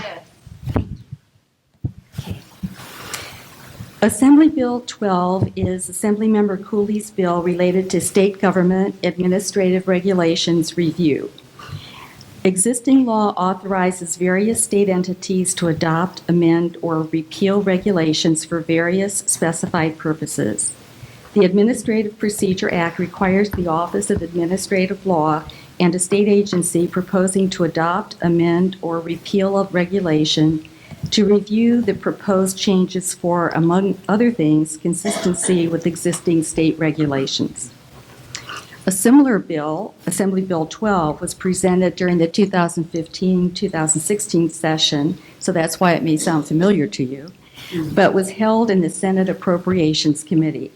The Legislative Committee and the Board had taken watch positions on that bill. According to the Legislator's Office, Assembly Bill 12 strengthens the accountability and transparency of the regulatory process by requiring that state agencies complete a top-to-bottom review by January 1st, 2020, of all current and new regulations to ensure that they are not duplicative, overlapping, inconsistent, or outdated. This bill would require each state agency to, on or before January 1st, 2020, review that agency's regulations, identify any regulations that are duplicative, overlapping, inconsistent, or out of date, to revise those identified regulations and report to the legislature and the governor as specified. And these provisions would be repealed as of January 1st, 2021.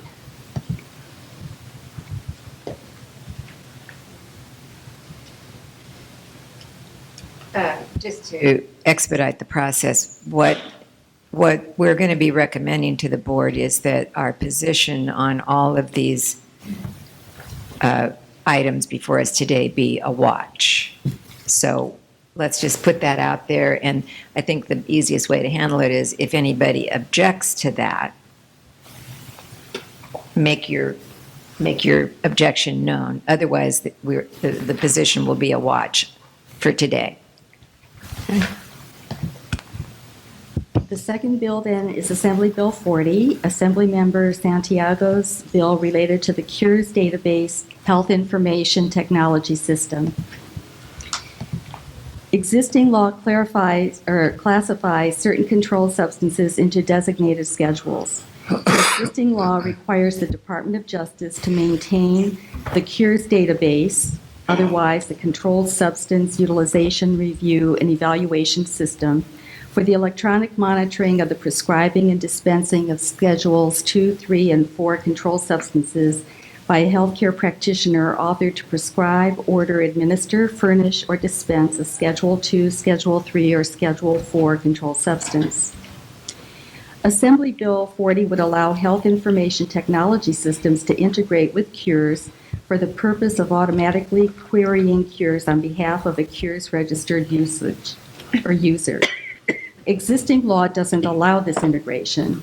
The Cures database is accessed manually via the Cures webpage. This bill would require the Department of Justice to make the electronic history of controlled substances dispensed to an individual under a healthcare practitioner's care based on data contained in the Cures database available to the practitioner through either an online internet web portal or an authorized health information technology system. The bill would authorize a health information technology system to establish an integration with and submit queries to the Cures database if the system can certify that the data received from the database will not be used for any purpose other than delivering the data to an authorized healthcare practitioner or performing data processing activities necessary to enable delivery, and that the system meets applicable patient privacy and information security requirements of state and federal law. The bill would also authorize the Department of Justice to require an entity operating a health information technology system to enter into a memorandum of understanding or other agreement setting forth terms and conditions with which the entity must comply. This legislation is also going to provide that reasonable fees can be required by the Department of Justice to cover the cost of establishing and maintaining this integration with the Cures database, as well as provisions for auditing and enforcement activities.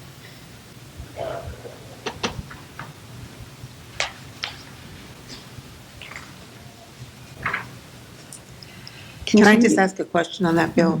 Is this going to require, is this going to be all electronic transfer of information, or is this going to require staff to input that information? It sounds like what it wants to do is take information that's already in some electronic medical records to be able to link with Cures, so good. that when, and this is, pardon me? So it can be verified online. Yes, and so this bill is sponsored by the California Association, or the California chapter of the American College of Emergency Physicians. Okay. And it's these doctors who are saying that because of the press of time in the emergency room, if they can get as much information as possible about that patient's medical background along with the Cures database, they can make a more informed prescription for. So it's electronic transfer. But it would be Thank all you. electronic. Thank you. Yes.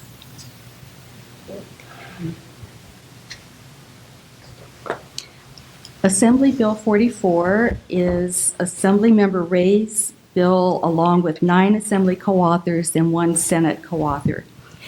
Workers' compensation, medical treatment, terrorist attacks, workplace violence.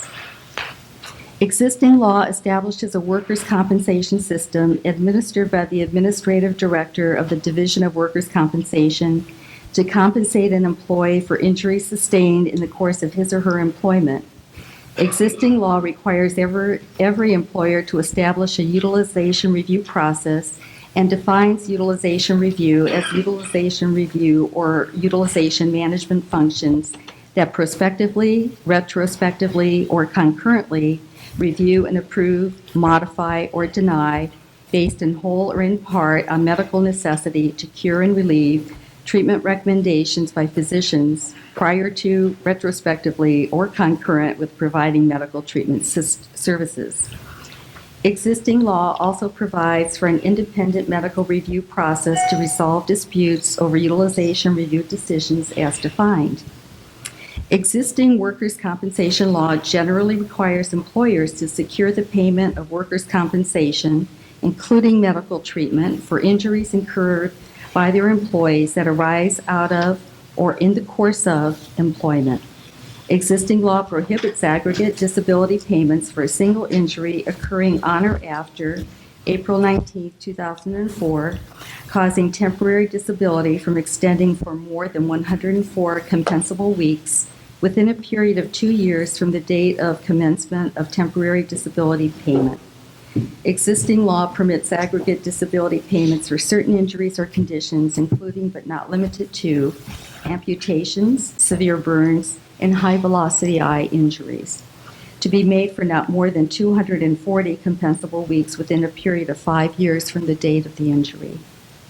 This bill would exempt medical treatment for employees or first responders who sustain physical or psychological injury as a result of an act of terrorism or violence in the workplace from the utilization review process and the independent medical review process, and would provide for an expedited proceeding before the Workers' Compensation Appeals Board to resolve disputes regarding treatment. This bill would also apply retroactively to the employees and first responders injured in the San Bernardino terrorist attack of December 2nd, 2015, and any other employees or first responders injured by an act of terrorism or violence in the workplace that occurs prior to January 1st, 2018. This bill would add physical or psychological injury arising from an act of terrorism or violence in the workplace to the list of injuries or conditions for which aggregate disability payments may be made for not more than 240 compensable weeks within a period of 5 years from the date of injury.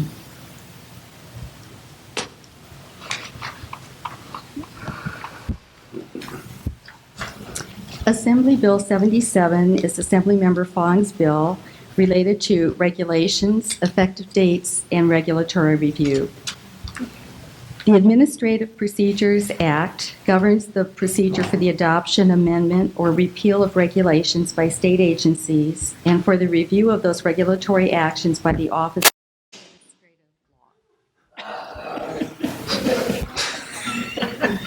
That act requires an agency, prior to submitting a proposal to adopt, amend, or repeal administrative regulation, to determine the economic impact of that regulation in accordance with certain procedures.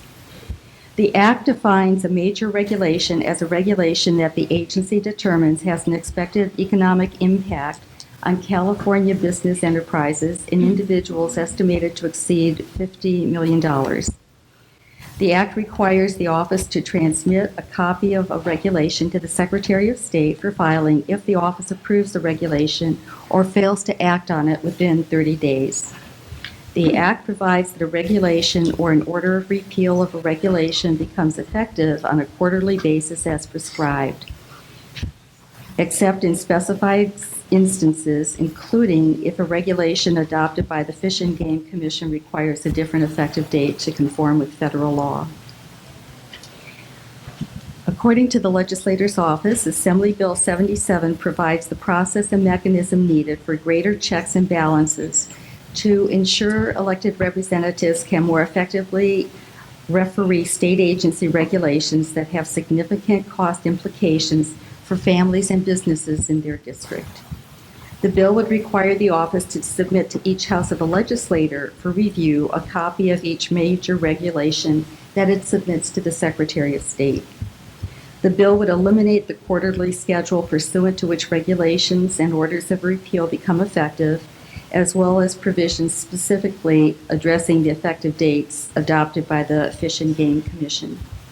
The bill would instead provide that a regulation or order of repeal required to be filed with the Secretary of State generally becomes effective the 90th day after the date of filing, subject to certain exceptions.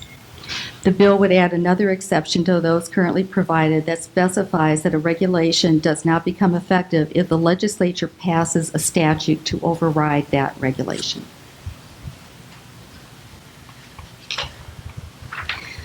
Moving on to the Resolution 6 that's in your packet. Since this was published, that has been adopted, but for your information, I wanted to let you know that Resolution 5 related to Planned Parenthood and Senate Resolutions 9 related to Planned Parenthood and Senate Resolution 12 related to women's reproductive health were all approved by their respective houses. And so, as you see from the resolve section, that those documents will be forwarded to the appropriate parties. Moving on to the Senate, we have Senate Bill 27, which is Senator Morrill's bill related to professions and vocations, licenses, military service. Existing law provides for the licensure and regulation of various professions and vocations by boards within the Department of Consumer Affairs. Existing law authorizes any licensee or registrant whose license expired while he or she was on active duty as a member of the California National Guard or the United States Armed Forces to reinstate his or her license or registration without examination or penalty if certain requirements are met. Existing law also requires the boards to waive the renewal fees, continuing education requirements, or other renewal requirements, if applicable, of any licensee or registrant called to active duty as a member of the United States Armed Forces or the California National Guard if certain requirements are met. Existing law requires each board to inquire in every application if the individual applying for licensure is serving in or has previously served in the military. Existing law requires the board within the Department of Consumer Affairs to expedite and authorizes the board to assist with the initial licensure process for an applicant who has served as an active duty of the United States Armed Forces and was honorably discharged. This bill is similar to Senate Bill 1155, also by Senator Morell, that was introduced during the 2015-2016 legislative session. It was held in the Assembly Appropriations Committee. The Legislative Committee and the board took watch positions on that bill. This bill would again require every board within the Department of Consumer Affairs to grant a fee waiver for the application for and the issuance of an initial license to an applicant who supplies satisfactory evidence to the board that the applicant has served as an active duty member of the California National Guard or the United States Armed Forces and was honorably discharged. The bill would require that the veteran would be granted only one fee waiver except for other specified circumstances. The only thing that concerns me about this bill is the fact that it says waiving the continuing education requirements. Worries me is someone who's a lifer and is in it for 20 years. So is it saying that someone who's been in it for 20 years, hasn't done any continuing ed, comes out and discharged honorably, that we're going to waive all that continuing ed? Is that what the bill's saying? Well, the license gets renewed every 2 years, so if they've been 20 years, they've had 10 opportunities to renew that license. Which then would require the continuing ed? Right. Okay, just wanted to clarify that, all right. Okay, so can I have a motion to take a watch position on the legislation that has been I outlined? make a to motion you? that we watch. Second. Public comment. I'm sorry, who seconded it? Pilar. No. Barbara.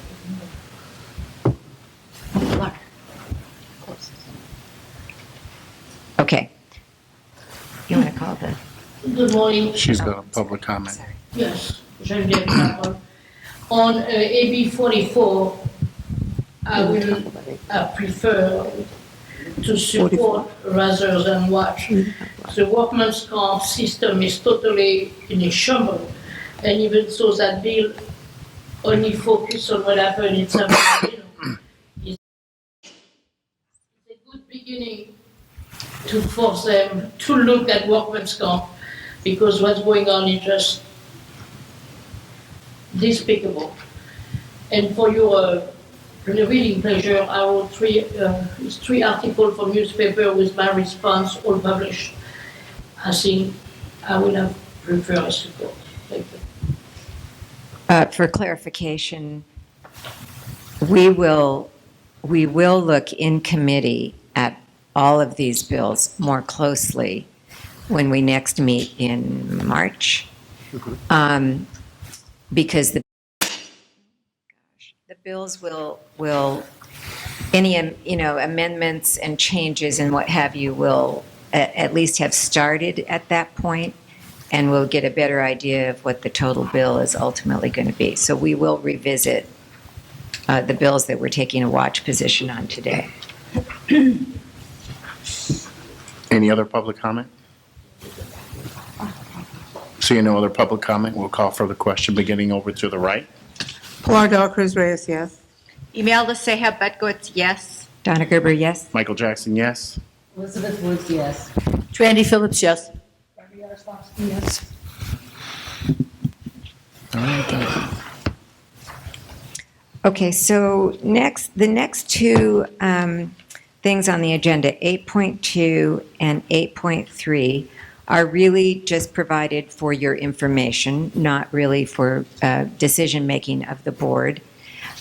Since it's in our packet and on the agenda, I don't know that we need to go through each one of them unless somebody really wants to. Okay. Are there any comments from the public? Any public comments? Seeing none. Okay, so let's move to 8.4, which does involve adopting our suggested goals and objectives for the current legislative session.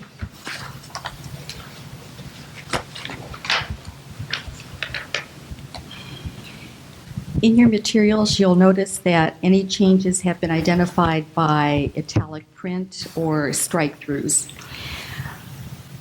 So the first goal for the Legislative Committee is to keep the Board of Registered Nursing informed about pertinent legislation that may affect nursing practice, education, nurses' roles in the delivery of health care, and administrative functions of the Board. The first objective, or the sole objective under that one, is to analyze legislative proposals and make position recommendations to the Board at each Board meeting. The second goal is to monitor current legislation on behalf of the Board. There are 4 objectives. The first is to advocate for or against legislation as directed by the Board. The second is to review and suggest appropriate amendments as necessary. The third is to provide testimony to the legislature on behalf of the Board. And the fourth is to facilitate the chair and committee members advising the legislature regarding specific legislation. The third goal is to serve as a resource to other board committees on legislative and regulatory matters.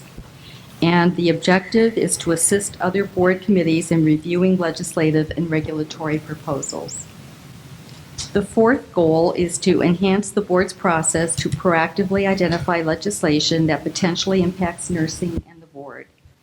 The first objective is to evaluate resources, for example, the internet, new legislative publications, etc., as sources of pertinent legislative information. Second objective is to maintain consistent dialogue with the Department of Consumer Affairs Legislative Unit, legislators, and their staff. And the added objective is to advise legislators and staff during the Sunset Review in 2017. And the last goal is also an addition, and that's to monitor legislation and regulations to ensure protection of the existing RN duty of patient advocacy. Okay, any comments or questions from the board? I just wanted to ask you, Kay. I just wanted to ask, when you meet with other boards, what is this happening already to discuss legislative issues? It occurs depending on the nature of the legislation, it does. So do you make an appointment, a meeting as Generally, it comes along? Generally, it's a phone call. Okay, just wanted to make sure. Thank you. Or reviewing their websites to look at their past legislation that was introduced or commented upon.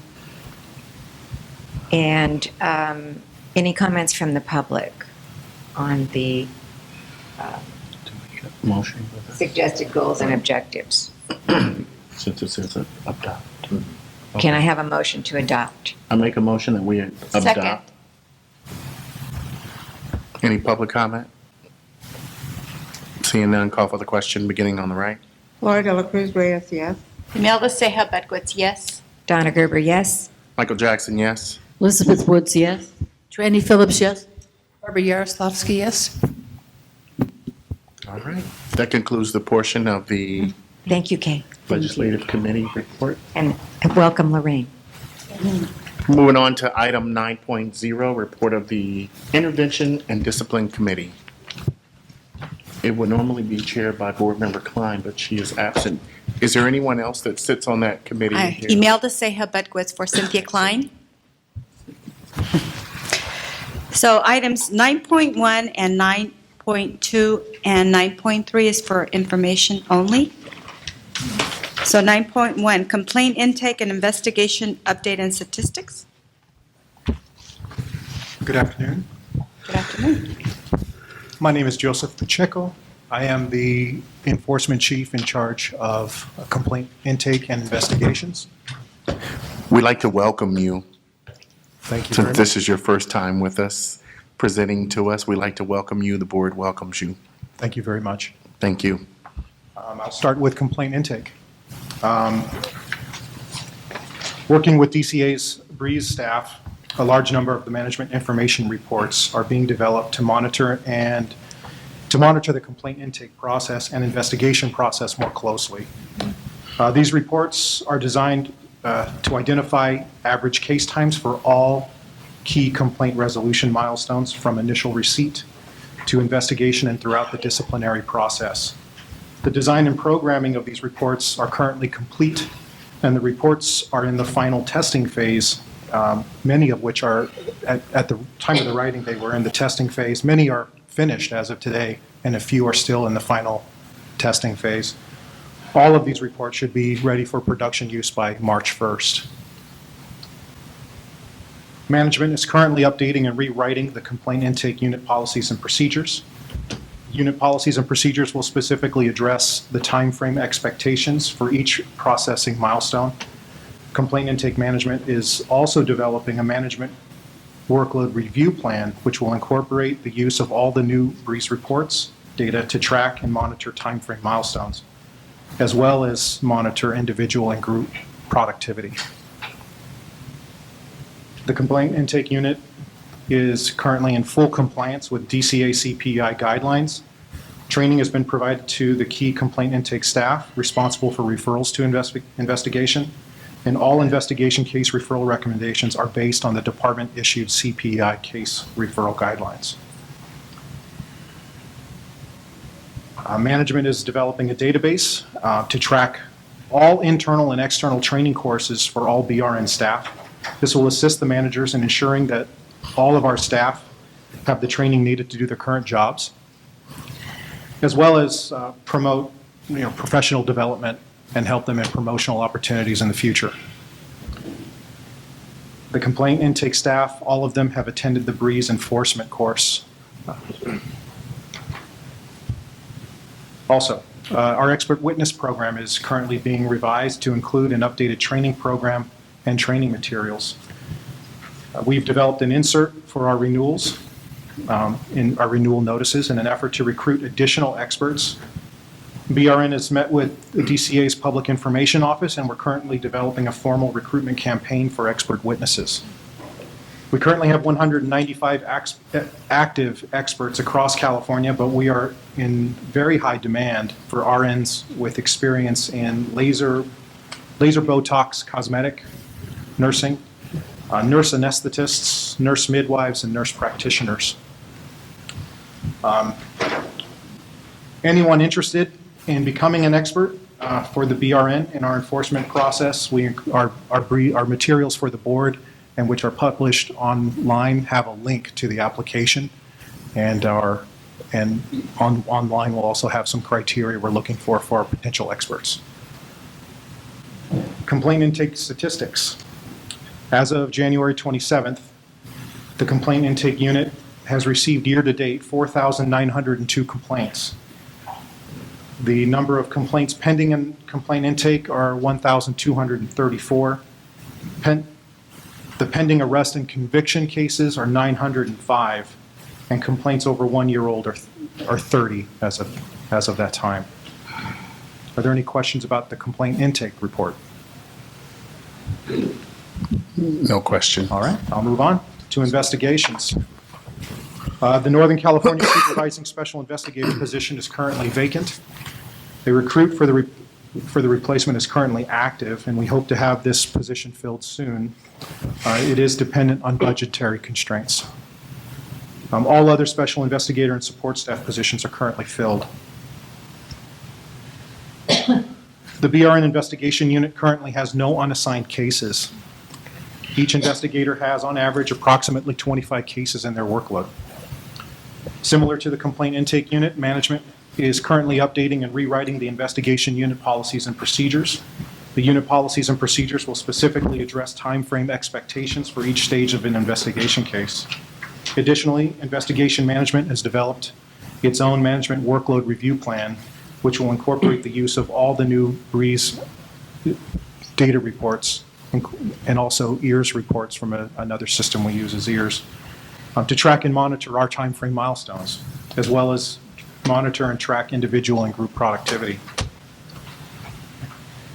With the coordination of the Attorney General's Office and the participation of DCA's solid training resources, the Division of Investigation, and other BRN staff, we are currently developing a formal training curriculum for Division of Investigation and BRN investigators. This training is designed to educate investigators in case development and evidentiary issues related to the BRN complaints, as well as a description of what constitutes sufficient evidence when investigating complaints. The training curriculum has been developed. The final curriculum, training materials, and presentation are being developed by the AG's office. And training for all existing investigative staff is currently scheduled to be complete in March. We plan to record one of the sessions so that it can be viewed by future new staff and new people coming into the investigation units. As of January 25th, there were approximately 55 BRN investigative cases and 50 Division of Investigation cases pending over 1 year old.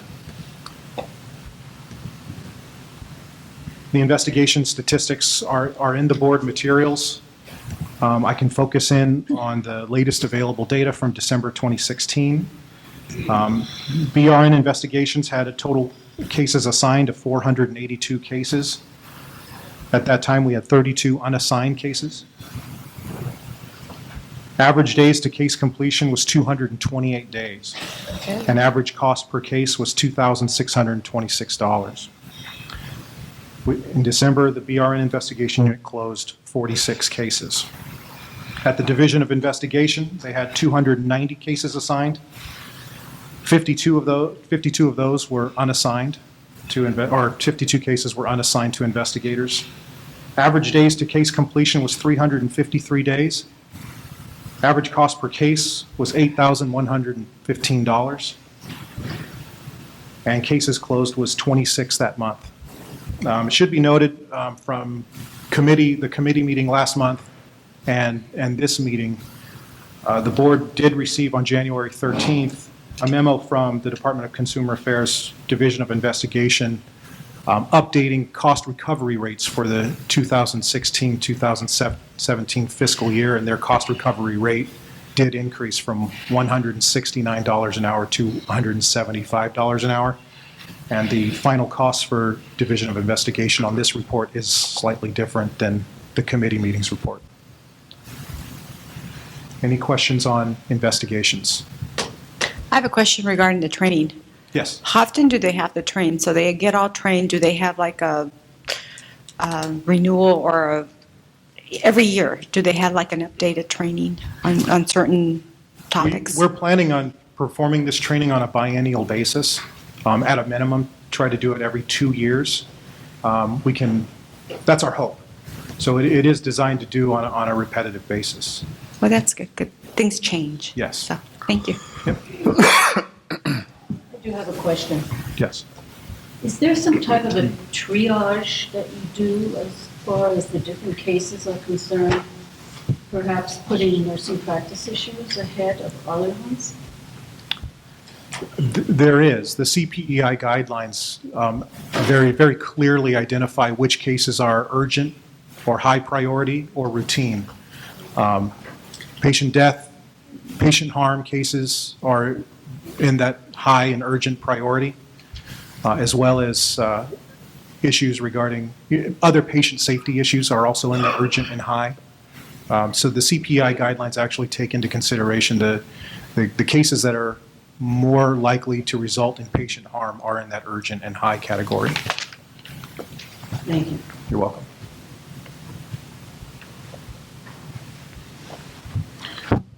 Joe, I want to publicly acknowledge just the tremendous amount of work that you and your staff have done over the last several months, not only responding to the recommendations by the agency. It just is pretty obvious in your report that you have done, you and your staff have done just an excellent job.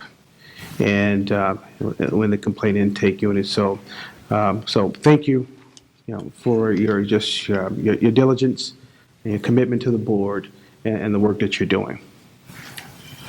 Excellent. Thank you very much. Ditto. Thank you. I must say that I'm brand new in my job, so a lot of the credit does go to Shannon sitting next to me, who initiated and got this ball rolling, and it is a job I inherited from her. So Well, she gets the credit all the other months, so. Teamwork. Thank you. Thank you. Great job. Shannon Silberling, Enforcement Chief of, this is new to say, Probation, Discipline, and Intervention. Still getting used to that. So I will start with the probation unit. We have 2 vacancies currently in probation, one being an office technician position, the other being a staff services analyst.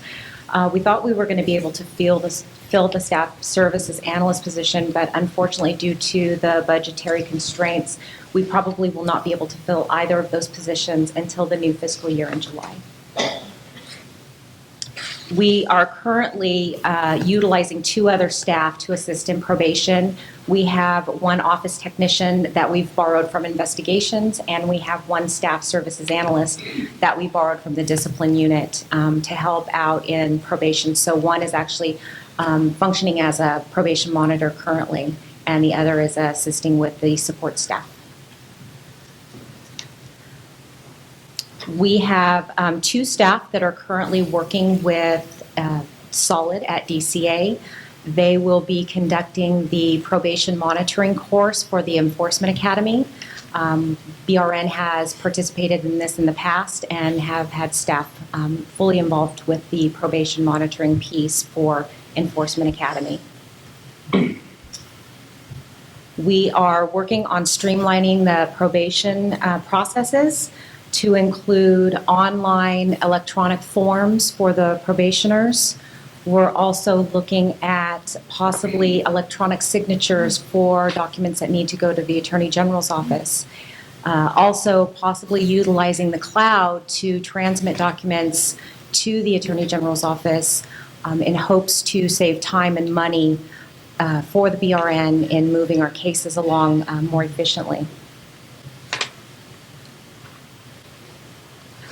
We also have developed our policies and procedures in probation, as well as they will be working, all of the enforcement managers will be working on an overall training program for the enforcement unit, which we will have by the end of the year completely put together.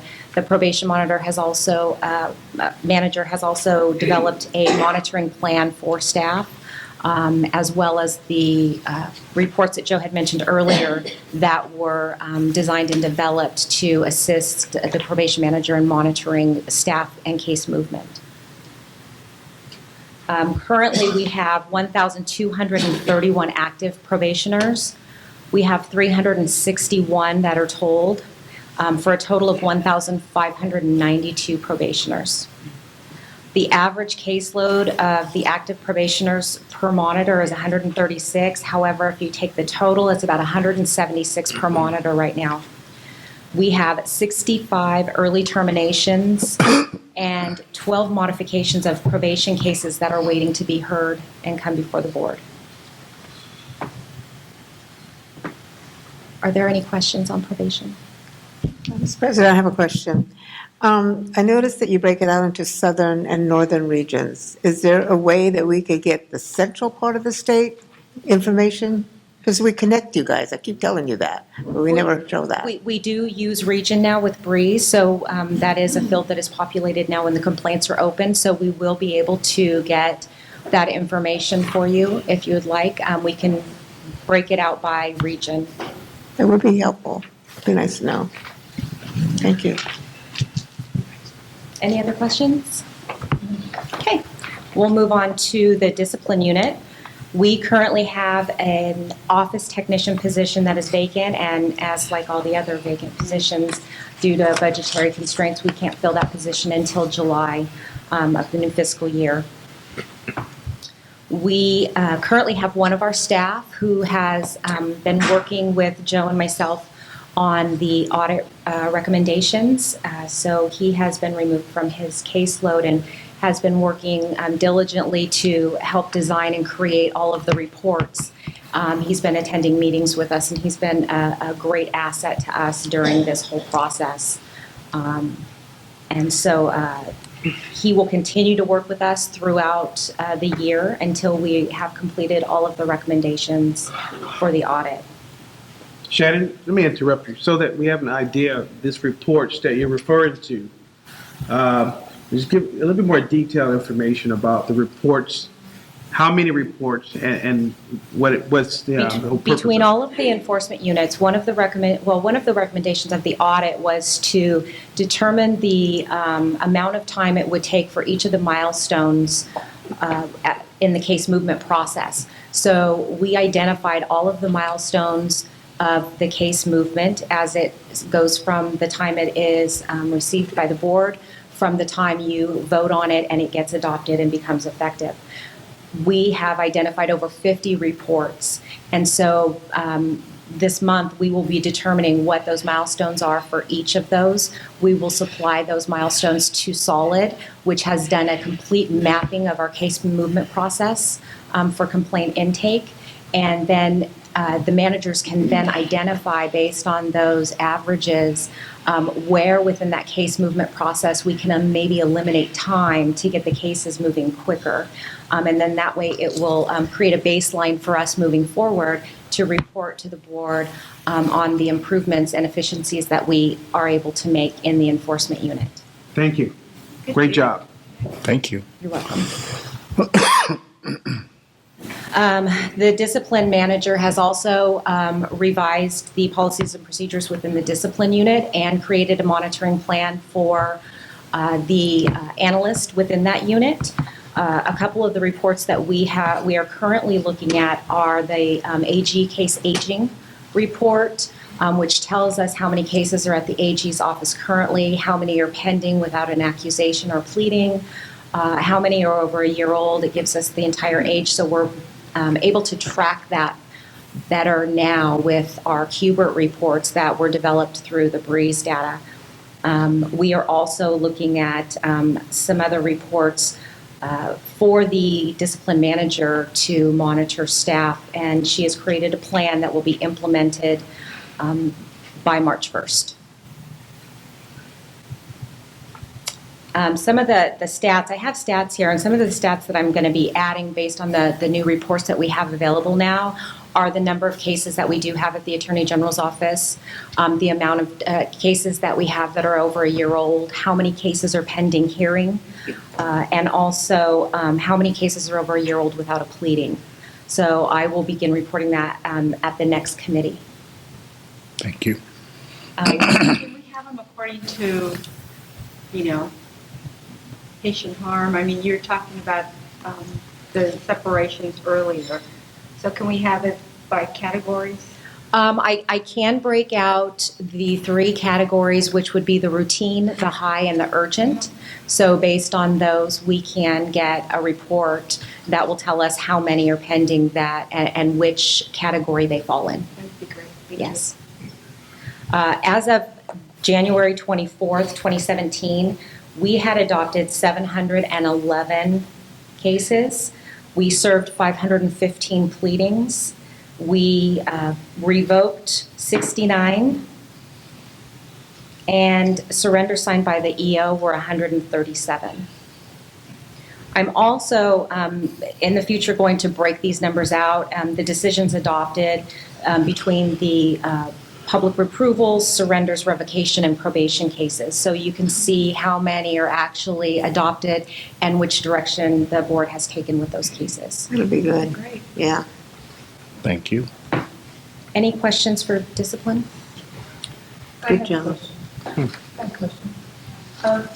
Is there any ability to tell us, I know that what I'm hearing is that you're able to shift around staff and prioritize that the needs of your office are being met by shifting around and borrowing, and my concern is how is that affecting at the end of the day, the numbers and the statistics as far as getting either cases assigned or cases finished or completed?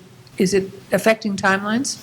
Or will it, or when it does? Well, What do we? if you're talking about the individuals that we borrowed from other units, if they're being affected with their numbers, fortunately, we were in a little bit of a lull in those other units, so it was beneficial to move those bodies over where they were more needed.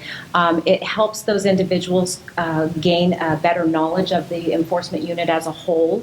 As well as obviously helps that unit out with the numbers. So I think overall it actually has been beneficial. Good, okay. And the unit has not had to suffer as far as the units we took those individuals from. Thank you.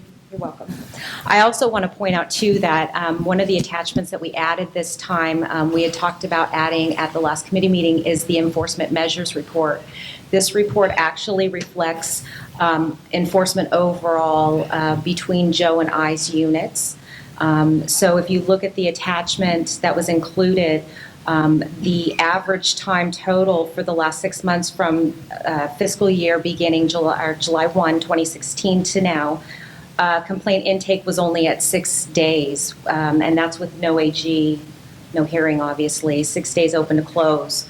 If you look at the next section down, we were at 81 days for those cases, 5 just in the complaint intake unit, 76 just investigation, that's without an AG, and then post-investigation, it was back with complaint intake for only 4 days overall. If you go down to the next section, those are the numbers that when you start getting into when it has been sent to the Attorney General's office. So we were at 663 days to close a case with AG. Those were all cases that were transmitted to the AG's office. Only 12 days complaint intake only, 246 investigation only, 5 days for the transmittal time process to get it there. And then post-AG, which would include your OAH, your Office of Administrative Hearings, was at 406 days. And these performance measure reports are posted on the DCA's website, as are all the other boards, on a quarterly basis. The other attachment that I attached, Cindy had requested at the committee meeting last time, and this is basically a breakout of all the disciplines across the licensees and the advanced practice. So it breaks out registered nurses and all the advanced practice, and by category, whether they were public reproval, revoked, surrender, voluntary surrender, and then the totals for the fiscal year. So I will begin providing that at every meeting as well. Any questions with? Again, I want to thank, again, you as well, Shannon, for all your hard work and the staff. And it's obvious the improvements we have implemented, and you're working with DCA and the Attorney General's office to not only develop the policies and procedures, the trainings, and the robust reports that we are going to need to track the milestones of the cases. So again, hats off to you and the staff as well. Thank you. Thank you. So that's it for 9.2. Is there any comments from the public? Between you and her, we're going to be here all day.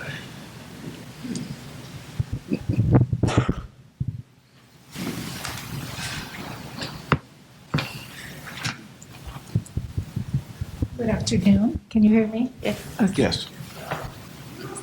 Mr. President, Executive Director Dr. Morris, Honorable Mr. Santiago, esteemed members, board staff, and colleagues.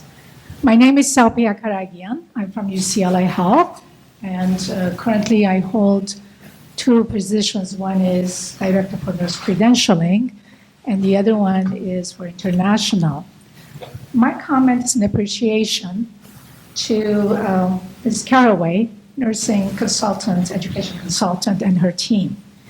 A few years ago, one of our staff was put on probation, and through incredible guidance, clear clear directions, explaining the processes, we were able to get this nurse through. So we're almost there. And we are so grateful to you and to Ms. Caraway's staff to allow us to keep on working with the nurse and come almost to the end of her probation. So thank you for helping us retain a wonderful, skillful, knowledgeable, and talented nurse practitioner. Thank you. Thank you. Thank you. Thank you. I like that.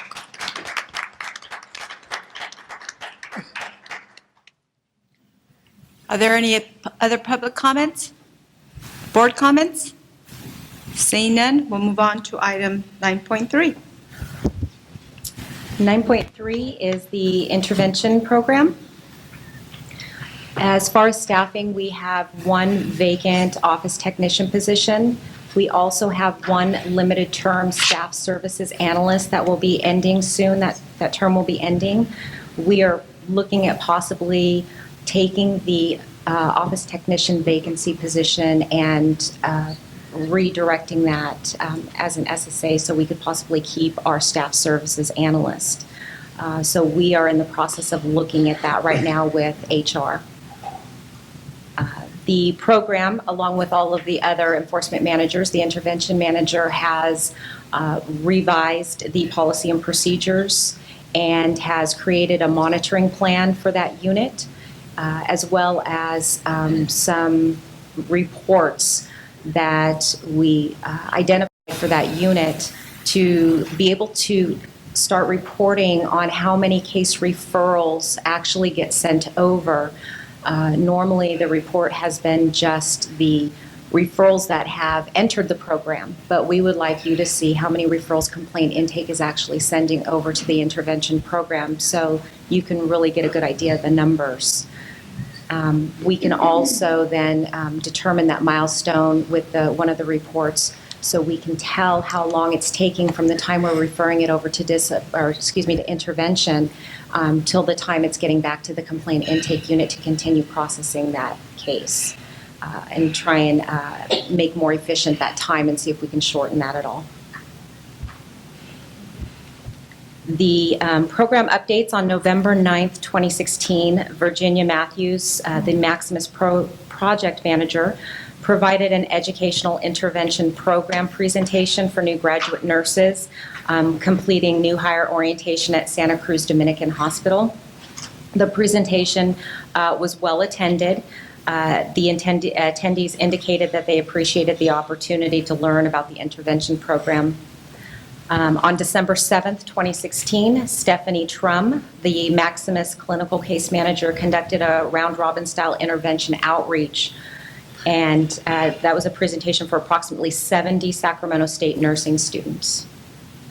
On December 14th, 2016, Stephanie Trum, the Maximus clinical case manager, attended the Women's Association for Addiction Treatment holiday gathering. And during the gathering, they shared how the intervention program provides assistance for the nurses suffering.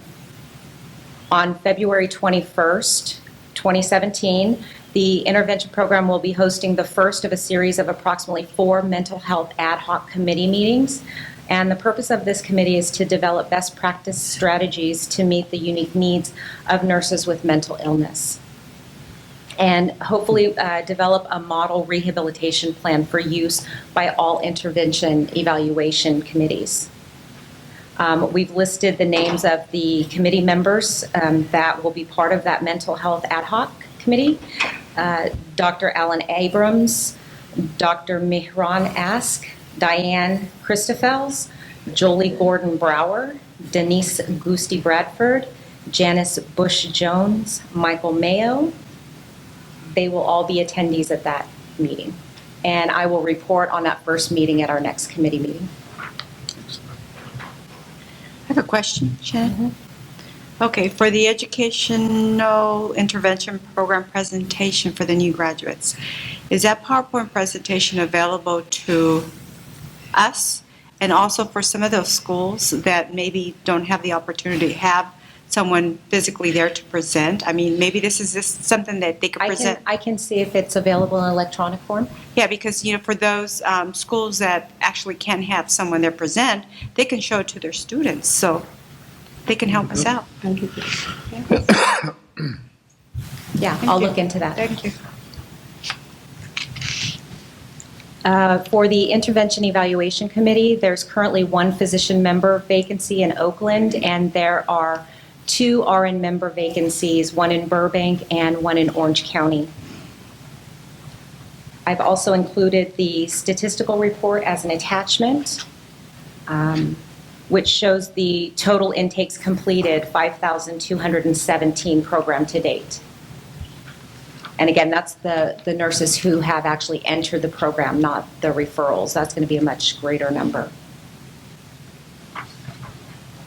You know, for those who enter the program before we get to them, I don't know, maybe there should be some compensation, you know, I don't know, something, you know, for turning yourself in, you know, almost like a plea deal. It's the assistance they get. That's their compensation, to become a healthy, active nurse. No, and I agree with that, but, you know, sometimes we give them like 3 years, 4 years or whatever, maybe cut down a couple of months. I don't know. I just want to encourage people to actually come out and say, I have a problem, you know, can you help me? And just for them to coming out, maybe we can trim it down by a couple of months or something. I'm not sure. Maybe we would have more coming out. This is the diversion program.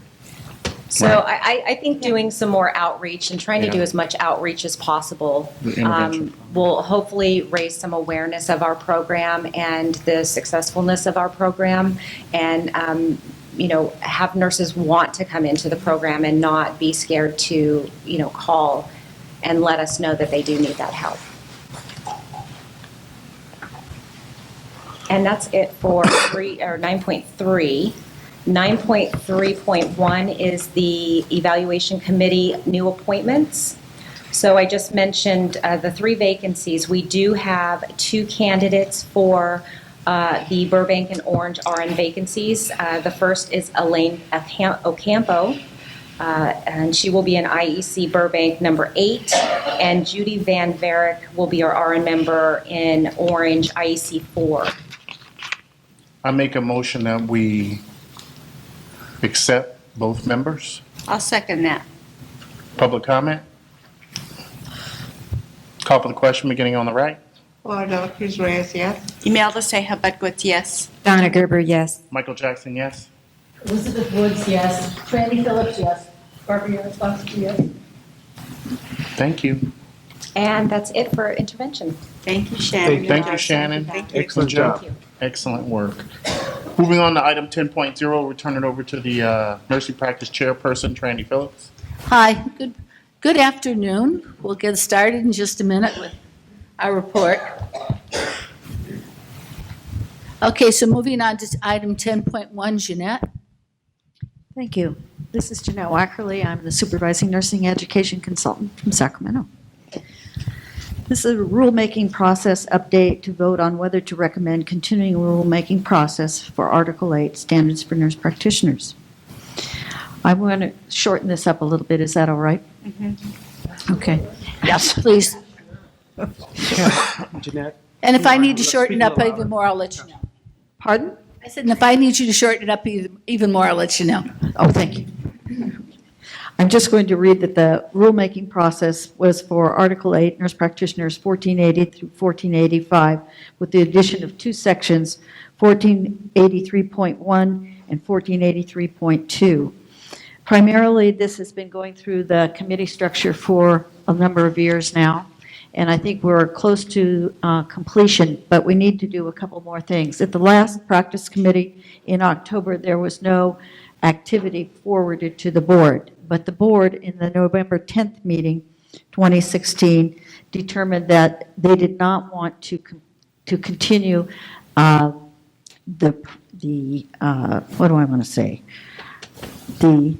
director and lead faculty having national certification. As a result of their change, it went back out for a modified text, and those dates were November 21st, 2016 through December 7th, 2016. This was noticed, and we received comments from the following people: UC Irvine Program Nursing Program, California Action Coalition, Health Impact, California Nurses Association, American Nurses Association, California Association of Nurse Anesthetists, California Nurse Leaders, California Association of Clinical Nurse Specialists, Western University, California Association of Colleges of Nursing, and California Association of Nurse Practitioners, and California Nurse Midwives, which all supported using national certification for the director and the faculty.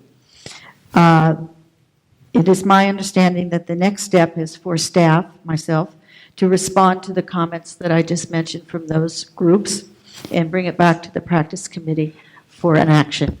Now, just for clarification, Michael, as our legal person, what can she do as far as the response before it goes back to the practice committee? Or do we need to create the response at that meeting?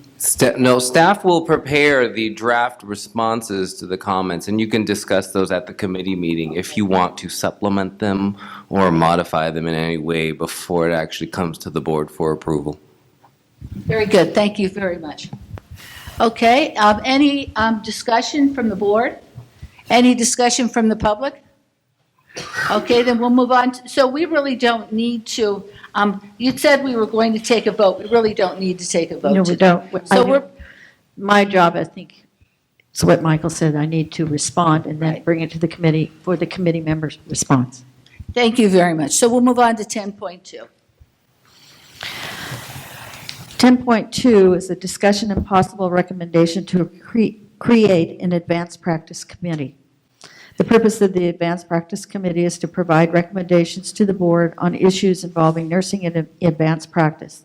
The advanced practice group is nurse practitioners, nurse anesthetists, nurse midwives, and CNSs. The goal of perhaps the advanced practice committee is to clarify and articulate sufficiency of the 4 advanced practice roles and recommend changes to the Nurse Practice Act or 2 rules. My suggestion is we need new regulations as much as for CNSs and other advanced practice nurses as we have been doing for the nurse practitioners. The others are aged also, early dates. So the idea of this committee would be an opportunity to bring the stakeholders together and work on that. Dr. Morris, would you like to speak to this? This would be a committee like the Midwives Committee? I don't think it'll be like the Midwives Committee. It'll be advanced practice nurses, but for them to tell us tell the board what their ideas are for their particular entities, what they need. Nurse practitioners are dealing with their own issues, okay? They also need regulations in order, if they get a bill passed, that's a different thing. But we need regulations that are current for them. And I think just for clarification, the reason it would go through practice is because we're looking at their practice and their issues. And it was tentatively going to be made up of advanced practice nurses, CRNAs, CNSs, and nurse midwives. So this would be a committee that would have the people involved in all these areas of advanced practice work. And I know, Michael, what you're thinking. We already have a midwifery committee. But So is it going to be double dipping? Double dipping on 2 committees, and we just have one uniform committee? I don't think we can because it is the committee of in law for the midwifery. But I'm hoping that the subject matter of the larger group is different than what midwives currently want to work on. Dr. Morris, did you want to speak? So this is being brought before the full board right now. We haven't had any discussion of this at the committee level. I can't hear you. Is it? It was on the committee agenda. It was on the committee agenda last month? Yes. Well, maybe we didn't discuss it because our committee members were missing.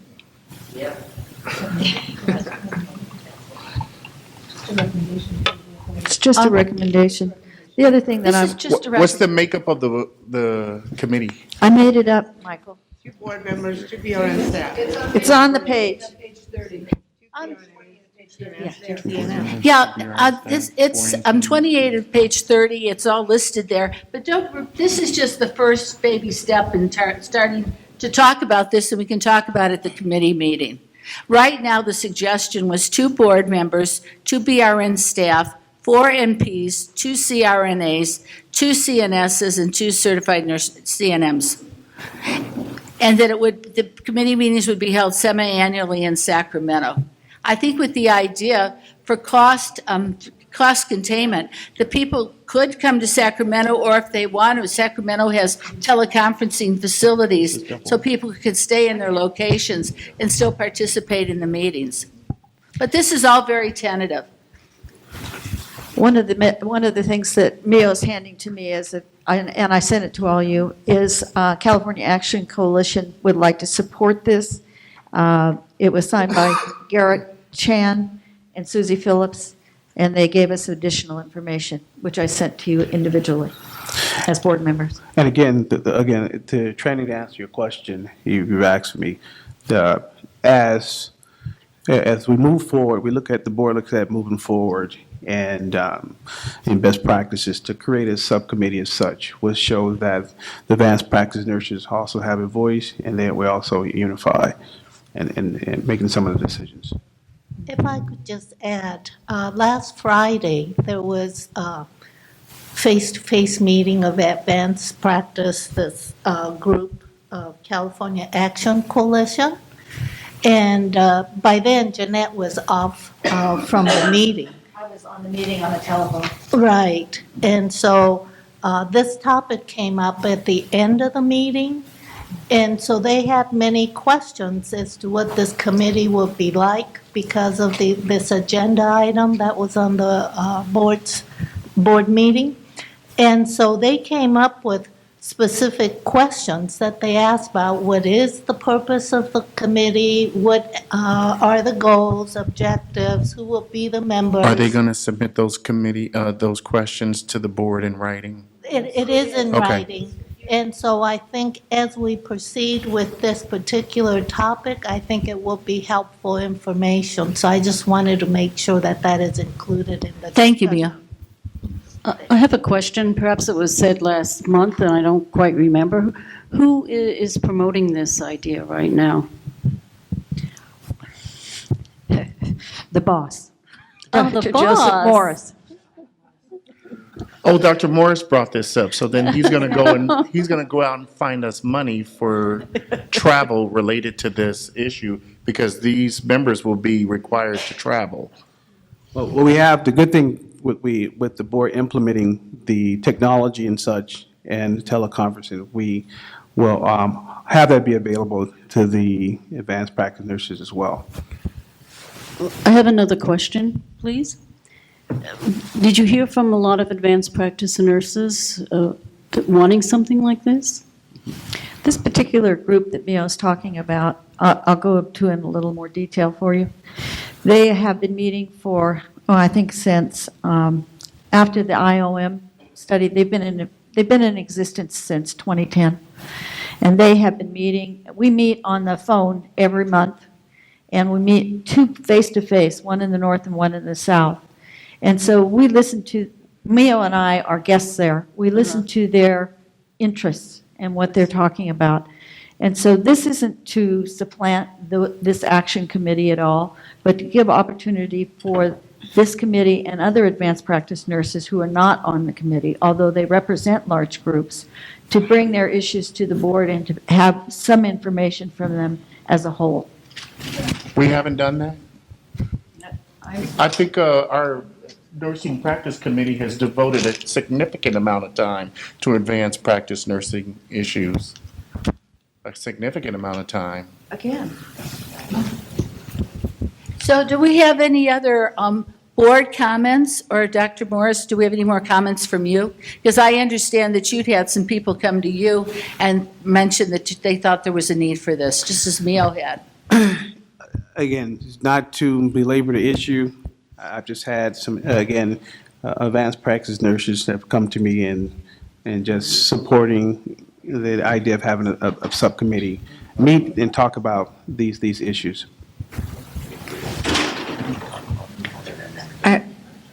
I just have a question in terms of the makeup of the committee. I see here it says suggestion for committee members to include blah, blah, blah, blah. does that mean, should we assume that if we adopt this, that then it's possible to add people or add organizations that may represent large groups of advanced practice nurses? Or are we saying in here that this is what the committee makeup will be? My personal thing would be inclusive of all the representation for all those groups, and that they feed into the people that are nominated or carry the flag for CRNAs or for whatever group it is, so that we have a mechanism for receiving and then acting on information. We've had a lot of work with nurse practitioners, with the practice committee, and with the midwives. They've been very, very vocal in a way. And so, but we have less from CRNAs and less from the CNSs to the practice committee, that's all. Yeah, just one other thing on that is that when we made this nurse midwife committee, because we had regulatory and language around that, and we had to develop the committee, we talked about different groups that were that had a lot of people that weren't CNMA. We tried to get a cross-section of people that were stakeholders that had a large group of nurse midwives in some settings, and stakeholders that were in individual practice. So when we had the discussion, we were talking to people in the different settings where these people would be, and I would expect, we'll have to discuss this at the committee meeting next month and bring all your ideas, but I think that you'd want to have maybe an organization that has a lot of nurse midwives or advanced practice nurses, or you might also want to have some people in private practice or in small practice that wants to talk. Some of their problems are the same, some of their issues would be very different. So we can see across the breadth of the state, what are people doing and what are their issues? Because the one group we hardly ever get anything from are the CRNAs. And I cannot believe that they don't have some issues. So I don't know if they would join, but this is worth at least discussing. So the bottom line is the makeup of the committee will be determined at the next committee meeting. Correct. It'll be flexible, and that's how the it. Certified Nurse Midwife Committee was done. It was very flexible, and we discussed it a lot. And what Michael said was very true. We went over into a lot of detail, and it was a very vigorous discussion at the committee meeting, and I expect this will be too. I make a recommendation that we put this on the agenda for the March Nurse Practice Committee.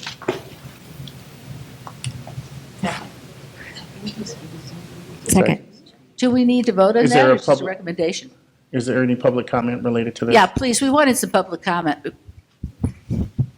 Thank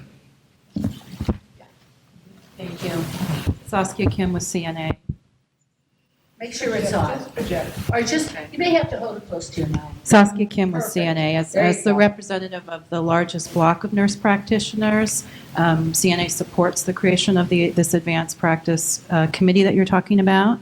We would like to participate and play a role, and so we would ask that just like the Nursing Education and Workforce Advisory Committee, which is made up of various stakeholders, including representatives of licensees, we would ask that this new committee also contain representatives of licensees. So thank you. There will be a fee for CNA joining. Just kidding. Is there any other public comment? And I would say, I'd recommend that since you made that comment and anybody else that will have comments, please make sure you come to the March committee meeting with your ideas, because I'm sure it will be a vigorous discussion. All right. There's a first and a second. I'm going to call for the question, beginning with the vote on the right. I'm sorry, I didn't hear the question. I was out of the room. Michael, want to repeat it? We're going to put this off to the March Nurse Practice Committee. Pilar de la Cruz Reyes, yes. Imelda Ceja Bedquez, yes. Donna Gerber, yes. Michael Jackson, yes. Elizabeth Woods, yes. Randy Phillips, yes. Barbara Yaroslavsky, yes. Okay. We're going to ask the student. She'll be one of the members since the new graduate sitting behind. Well, see, those are stakeholders. You're going to be one of New the graduates are members of the definitely committee a since group of you're stakeholders. new and have a fresh set of eyes. Yeah. It's That's what you going to get be for a showing new up to the world for board all meeting. of you from what we had, say, 20, 30 years ago. So item 10.3, Jeanette? Yes, this is added to the agenda by Dr. Morris. It's information and discussion memorandum of understanding for MOUs with relevant state agencies, partners agencies to share data, possible recommendations. I have had the opportunity at one meeting that was an MOU meeting, but this is out of the audit that came to the enforcement unit, and it's language that was adopted straight out of that for your review. So the listing of MOUs that they recommended, and they had some dates here, and I don't know whether we're close to getting this done for the dates, but it involves the California Department of Public Health and Corrections.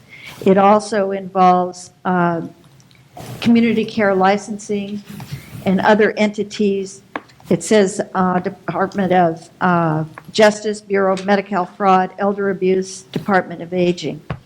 And I know that Dr. Morris has been working on collaborating with these entities. I myself got to sit in the collaboration with the Health Statistics and Information. That's the group for California Department of Public Health that deals with births and deaths.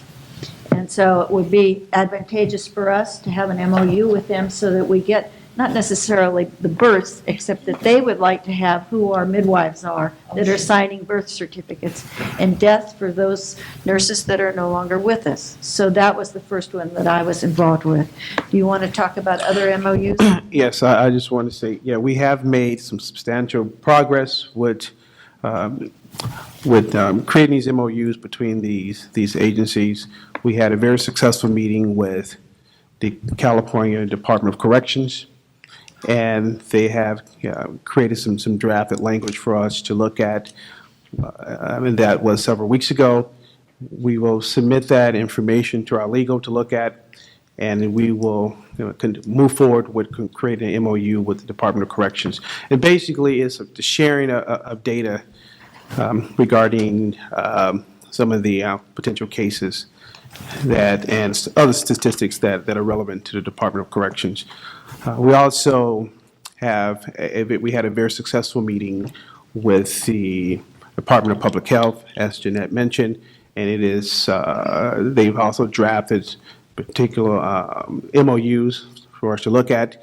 We will also submit it for our legal for review, and we hope to have these MOUs in place within the next several months. We understand that this takes some time to create these MOUs, but we are just excited about the progress we've made in such a short period of time with creating these MOUs and bringing these entities to the table. We're also, as you said, are looking at and creating other MOUs with some of our clinical partners and outside agencies. And we will give an update at the next board meeting on the progress.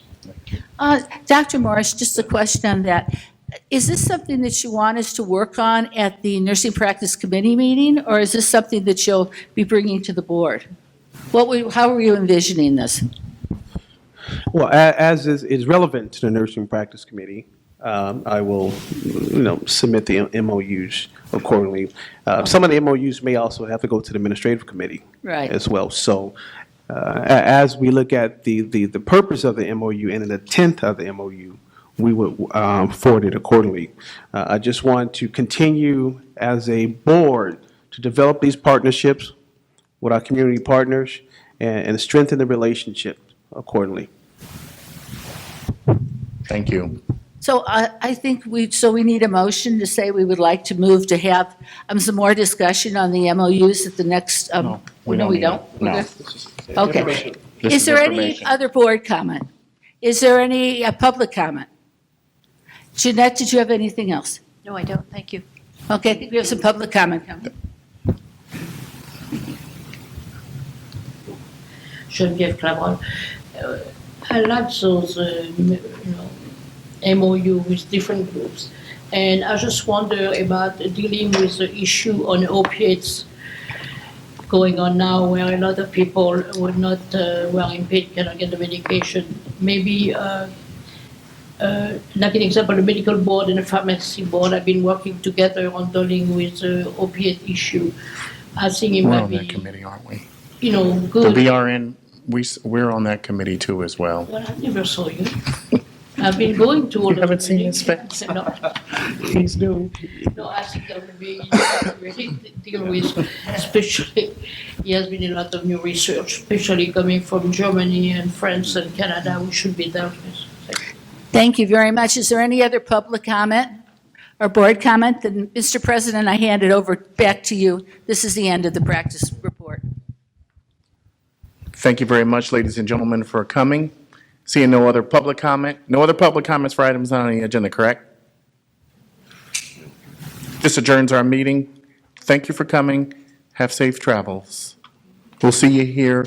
Oh, no, we'll be in Sacramento.